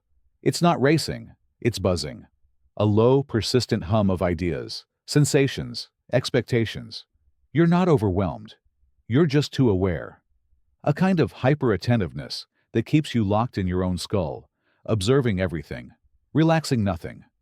So you override it. Welcome to the quiet override, a trick designed to flood your awareness with such deep, intentional quiet that your brain loses its grip on the noise it created. Here's how it works. You close your eyes and tune in. Not to thoughts, not to breath, but to absence. You search for the most subtle silence you can find. Not the silence of the room, but the one beneath your thoughts. The background hum of existence before words begin. And then, you amplify it. You don't quiet the mind. You bring in a stronger signal, a deeper quiet, one that hums like pressure in the air before a storm. You visualize it as a blanket rolling over your thoughts, not to silence them, but to drown them. A low tone, a vast, dark hush that fills every corner of your awareness. Every time a thought tries to surface, this quiet catches it like fog. No resistance, no analysis, just absorption, like pouring black ink into a black ocean. And here's where it shifts. You begin to imagine that your brain is not in charge anymore. The override is. A new intelligence, neutral, emotionless, vast, has taken the wheel. It's not here to soothe you. It's here to deactivate you. With every breath, it shuts down another light in your mind. One room at a time, one circuit, one layer. It doesn't ask for permission. It doesn't need your help. You feel it in your chest, a slow, growing weight, not of stress, but of surrender. As if something larger, quieter, more ancient is settling over you. Like sleep isn't a state, it's a system taking back control. The override reaches your memory center. Gone. It reaches your inner voice. Silence. It reaches your sense of identity. Office. Eventually, the last thought tries to protest. Wait, Too late. Absorbed. Nullified. You are no longer the one falling asleep. You are the one being shut down by the quiet itself. And when that override is complete, when your mind has no more light, no more speech, no more resistance, the only thing left is sleep. Deep. Automatic. Absolute. Mirror pulse. You're lying in bed, and your mind won't let go. Not because of what you're thinking, but because you're too aware of being the one thinking. You notice every breath, every shift in your body, every flicker of thought. You try to relax, and that effort becomes a spotlight. You try to be still, and that stillness becomes loud. You're stuck in self-awareness. So you do something strange. You create a copy, a mirror, a second version of yourself who doesn't care about falling asleep, and let them take over. This is mirror pulse, a psychological trick that lets your reflection drift off so your real self doesn't have to. Here's how it works. You close your eyes and imagine a mirror floating just above you, horizontal, soft-edged, glowing faintly. Inside the mirror, you. Same position, same body, same breath. But this version isn't thinking about sleep, isn't trying, isn't worrying. They're just there. You start syncing your awareness with the mirror, not with your body, with theirs. You feel the breath not in your lungs, but in their chest. You feel the pulse not in your neck, but under their skin. Their fingers twitch. Yours do not. Their eyelids grow heavier. Yours stay neutral. With each cycle of breath, you pull your identity out of yourself and plug it into the mirror. You let your sense of you climb into the reflection. It's like stepping out of your body, but not floating away, just switching roles. Now the real you, the one in bed, becomes an object, inert, passive, just a body being mirrored. And the mirrored self, it begins to fade. It yawns, not dramatically, quietly, the way dream characters do, slow and strange. You watch them sink deeper into stillness, their breath longer, their outline fuzzier, their body softening into shadow. And with each breath they take, you feel less connected to the original. The cord between thought and self loosens. Your inner monologue becomes echo, then whisper, then murmur, then nothing. Eventually, you forget which version is watching and which one is watched. You forget which body is breathing. You forget who you are. And that's the point. Because sleep doesn't come when you're trying to be asleep. It comes when there's no you left to try. Mirror pulse is not about escaping your body. It's about splitting awareness until it fades in both places, until both reflections stop pulsing and the signal goes dark. And the last version of you to exist goes quietly, with no resistance and no need to return. Mind Molt. Sometimes you've done everything right. The room is quiet. You've relaxed your body. You've stopped checking the time. But something still won't let you sleep. It's not a thought. It's not even a feeling. It's the sense that you're still wearing the day. That layer of self that collected every second, every decision, every word. It clings to you, coats you, refuses to come off. So you molt. This is Mind Molt, a psychological trick where you peel away the mental skin you've carried all day, until what's left is so bare, so quiet, it can't help but sleep. Here's how it begins. You close your eyes and imagine a soft shell around your entire being. Not physical, cognitive. A shimmering outline made of memories, tension, identity. It's the shape of who you were today. It fits perfectly. Too perfectly. Like armor you forgot you put on this morning. You focus on your face first. That invisible shell around your forehead, your jaw, your eyes. It's tight, tired. So you imagine lifting it, like peeling off a mask that has molded to your skin. As you pull it away, you feel a rush of relief, like cool air touching nerves for the first time. That was not your real face. That was just the one you wore today. Next, your shoulders. You visualize the weight of every interaction clinging to them like wet cloth. You reach behind yourself, mentally, and peel that layer away too. The stiffness lifts. The posture of awareness crumbles. Your arms follow, your chest, your back. Piece by piece, you shed the external self. Each layer peeled is a layer of consciousness removed. You don't try to be blank. You become blank. When you get to your hands, you feel the buzz of everything you touched that day. The keyboard, the steering wheel, the weight of the coffee mug. You slide that memory skin off your palms like gloves made of light. Gone. Your legs, your feet, every step, every pause, every place you stood today. It's still in there. Until you take it off. You unhook the last layer of your outer self from your ankles, and suddenly, your entire body feels unwrapped. But you're not done.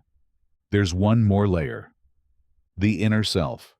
The one that watched, that tracked, that performed. You picture it as a second skin beneath the first.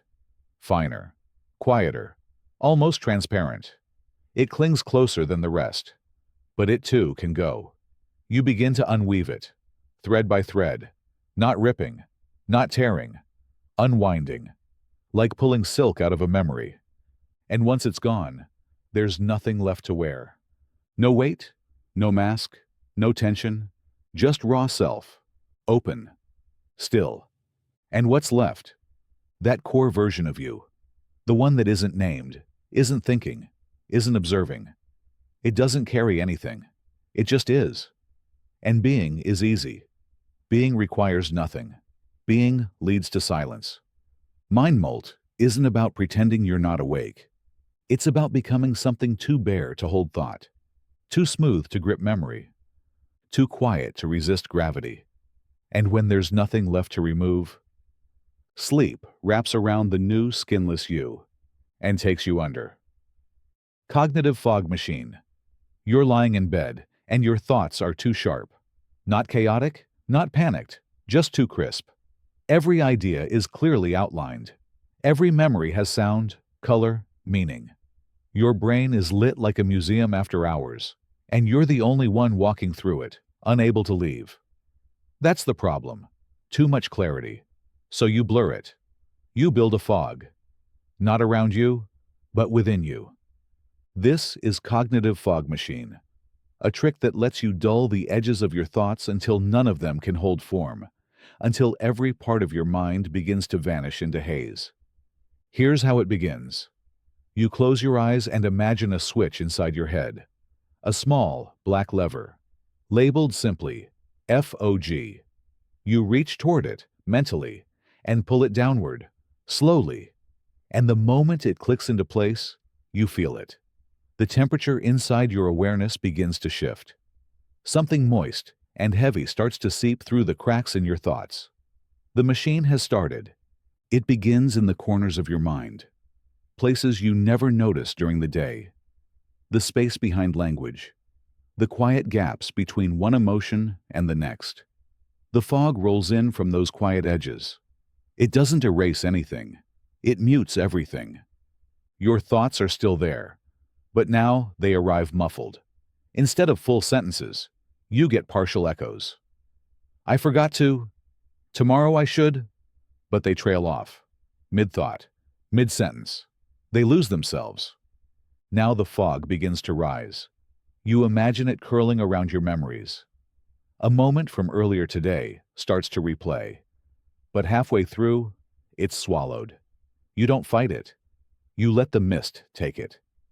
Another thought tries to push forward. A worry. A whisper of responsibility. But the fog swirls faster. Denser. Heavier. You feel it in your chest now. A slow, wet blanket settling over the place where tension used to live. You try to hold a coherent thought. Just one. But the second you grab it, it slips through your fingers like steam. You begin to drift. Not because you're tired, because nothing holds shape anymore. You reach for a word. It comes half-formed. You reach for an image. It's blurry. You try to focus. It pushes back. The fog deepens. Every breath you take makes it thicker.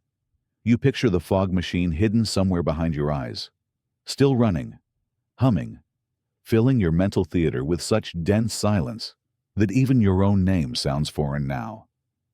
And finally, there's nothing to think with. Your brain is not empty. It's flooded. And sleep doesn't sneak in. It condenses, one droplet at a time, until your consciousness is nothing but vapor. Memory mute. There's a reason you can't sleep. And it's not anxiety. It's not stress. It's memory. Residual memory. Thoughts of the day's events that haven't been turned off yet. Not loud, not dramatic, just present. Like music playing softly in another room. Just enough to keep you alert.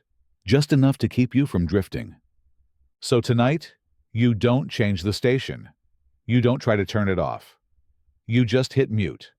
This is memory mute, a trick that allows you to keep the contents of your mind without letting them echo. The thoughts stay, but their volume vanishes. Here's how it begins. You lie still and visualize your brain like an old stereo system, not digital, physical, with knobs, sliders, glowing dials. One of those dials is labeled memory audio. You don't touch it yet. You just feel its presence. Now, start by letting the thoughts come. The memory of someone's voice earlier today. The awkward pause in a conversation. The mental note you left hanging in the background. You don't push these thoughts away. You amplify them, just for a second. Then, you reach for the dial. You don't slam it down. You slowly turn it counterclockwise. 10, 7, 4 dots. 1. And finally, 0. The memory is still there, but the sound is gone. You can see the memory if you want. You can even feel the shape of it, but you can't hear it anymore. The tone, the voice, the weight, it's been silenced. You do the same with the next thought. A plan, a hope, a self-critique. You picture it like a clip in your mind's video player. You let it play for a frame or two, and then you drag the volume slider all the way down. Mute. Gone.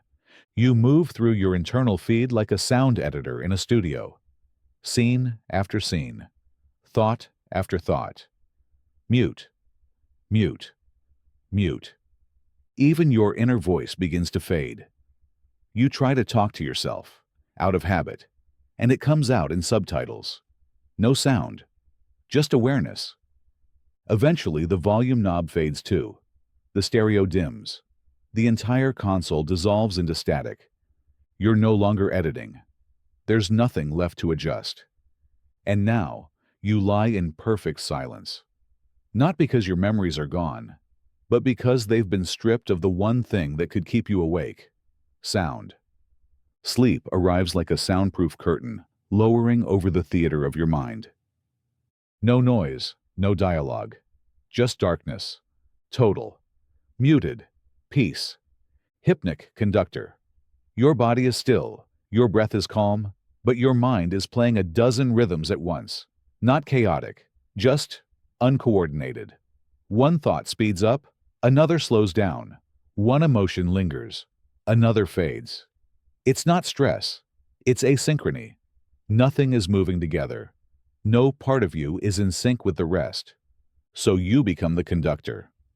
This is Hypnic Conductor, a psychological trick where you unify every rhythm inside you into one single, slowing pulse, until there's nothing left to conduct but stillness. Here's how it begins. You close your eyes and imagine a stage. Not loud, not bright, just barely lit. You're standing in front of an invisible orchestra, each section representing part of your inner world. The violins are your thoughts. The horns are your breath. The drums are your heartbeat. The strings are your muscles. At first, they're playing out of sync, not discordant, just misaligned. Your thoughts are plucking too fast. Your breath is holding too long. Your heart is tapping unevenly. You lift your hand, and the baton appears. Not made of wood, just awareness.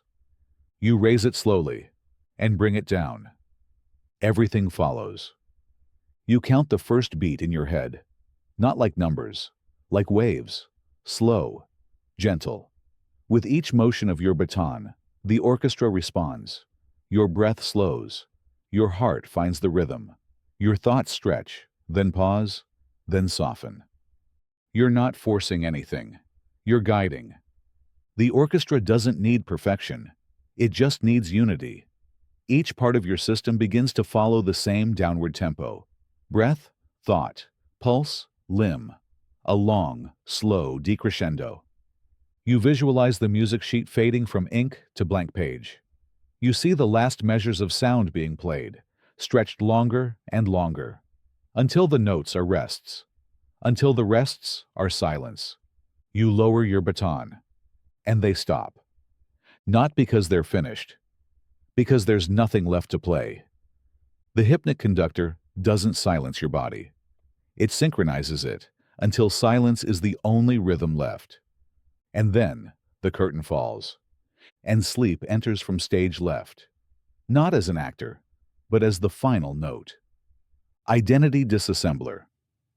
You're lying in bed, and sleep feels close, but your sense of self is still fully online. Not in a dramatic way, not hyperactive, just present. The version of you that still knows your name, still tracks your position in the dark, still holds the stories of who you were today, what you want tomorrow, and everything you're trying to prove in between. But tonight, you don't turn off your mind. You take yourself apart. This is Identity Disassembler, a trick that lets you dismantle your entire sense of self, piece by piece, until there's nothing left awake to carry the weight of being you. Here's how it begins. You picture yourself not as a whole, but as a machine, not cold, not sterile, more like a complex, beautiful engine of memories and motives, thousands of pieces, all working together to maintain the you that lies awake. You begin at the edge, your name. It floats in front of you, familiar, heavy. You unscrew it, gently, and set it aside. Then your voice, the one inside your mind, the one narrating these thoughts. You reach in and unplug it. Not forever, just for now. Then your opinions, then your routines, then your face. Not the physical one, the mental one, the image you carry of yourself. You peel it away like a mask that no longer fits. You keep going. Hobbies, habits, the little rituals of your waking self. Each one a gear, a circuit, a panel. You place them all in a soft velvet box beside your bed, like fragile items at the end of a performance. You even remove your inner mirror, the part of you that reflects, compares, self-evaluates. That too gets set aside, not destroyed, just uninstalled. Eventually, what's left is pure function. Breath, heartbeat, stillness. And then, even those things begin to blur. Not stop, just blur. Because with no identity, there's no one left to be awake. No one left to track how long you've been lying there. No one left to ask, am I asleep yet? You aren't gone. You're just not assembled. You're a soft scattering of human pieces. And in that scattering, you find freedom. Because sleep doesn't come for the self. It comes for the empty space left behind when the self is turned down. And the moment the last mental bolt rolls away, the whole structure collapses. Not into darkness, into nothing at all. Dissolving landscape. Your bed is still, your body is calm, but your mind is standing in a world that refuses to fade. A familiar mental landscape. Your room, your past, your worries, your daily routine. Even with your eyes closed, you're somewhere. That's the problem. You're too rooted, too present in a mental space that keeps you awake. So tonight, you don't close your eyes and imagine somewhere new. You close your eyes and dissolve where you are. This is dissolving landscape, a psychological trick that melts your internal environment into fluid abstraction until there's nothing left for your awareness to attach to.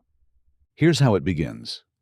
You close your eyes and picture the space around you, not as it is, but as it feels.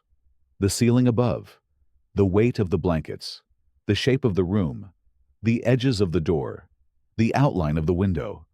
You mentally map your surroundings with absolute clarity. Then, you start erasing it, not all at once. One object at a time. You imagine the ceiling becoming soft, blurry.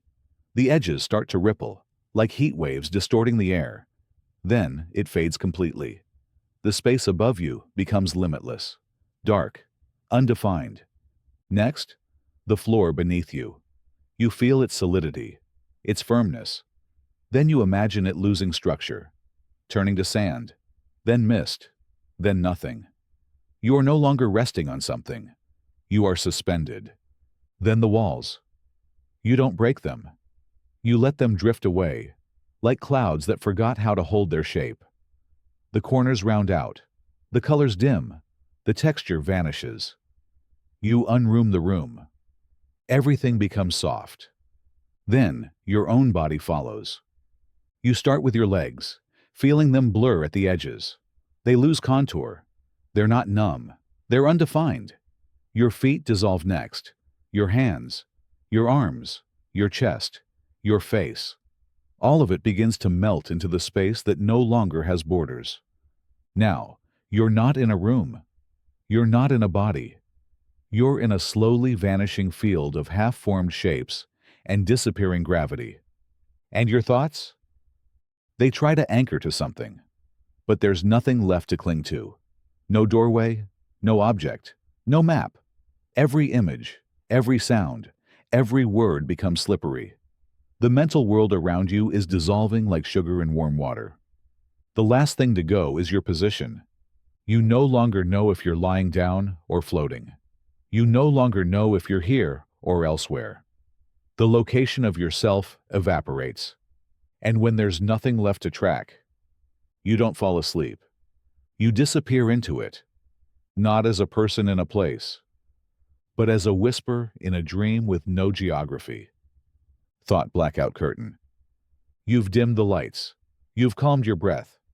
Your body is ready for sleep. But your mind is leaking. Small flashes of imagery, half thoughts, incomplete worries. They aren't loud, but they're relentless. Like light peeking in through the window, no matter how tightly the blinds are closed. So you block it out.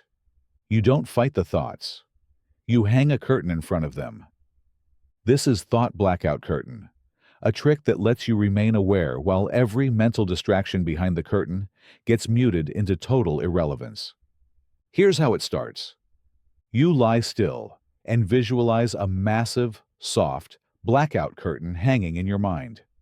It stretches from one edge of your awareness to the other. Tall, heavy, soundproof, thought-proof. On the other side, everything that doesn't serve you right now. The day, the conversations, the plans, the self-analysis. All of it is on the other side. You don't rush to close the curtain. You watch it sway, slightly. As thoughts emerge, like light through a crack, they shine through in slivers. You see a memory, a sentence, a distraction. You gently pull the curtain across it. Not violently, not urgently, just enough to say, you don't get through. The curtain absorbs the noise, the emotion, even the shape of the thought. What was sharp becomes faded. What was vivid becomes gray. More thoughts try to break through. That's fine. That's expected. You smile. You pull more curtain. You don't silence the mind. You cover it, layer after layer, sweep by sweep. Soon, the curtain spans the entire stage. You imagine the rings gliding across the mental rail with a soft sound, like velvet over metal. Then, you double it. You add another layer, heavier, thicker. Thoughts behind it are now just vibrations, hints, muffled echoes. Then, even that fades. What's left is you, on the outside of your mind, not in it, not watching, not thinking, just resting. The curtain is up, the performance is over, the stage is sealed, and behind that thick, Final wall of silence. Your thoughts remain alive, but unreachable. And in front of the curtain, where you now float, there's only darkness, stillness, the perfect void, and sleep.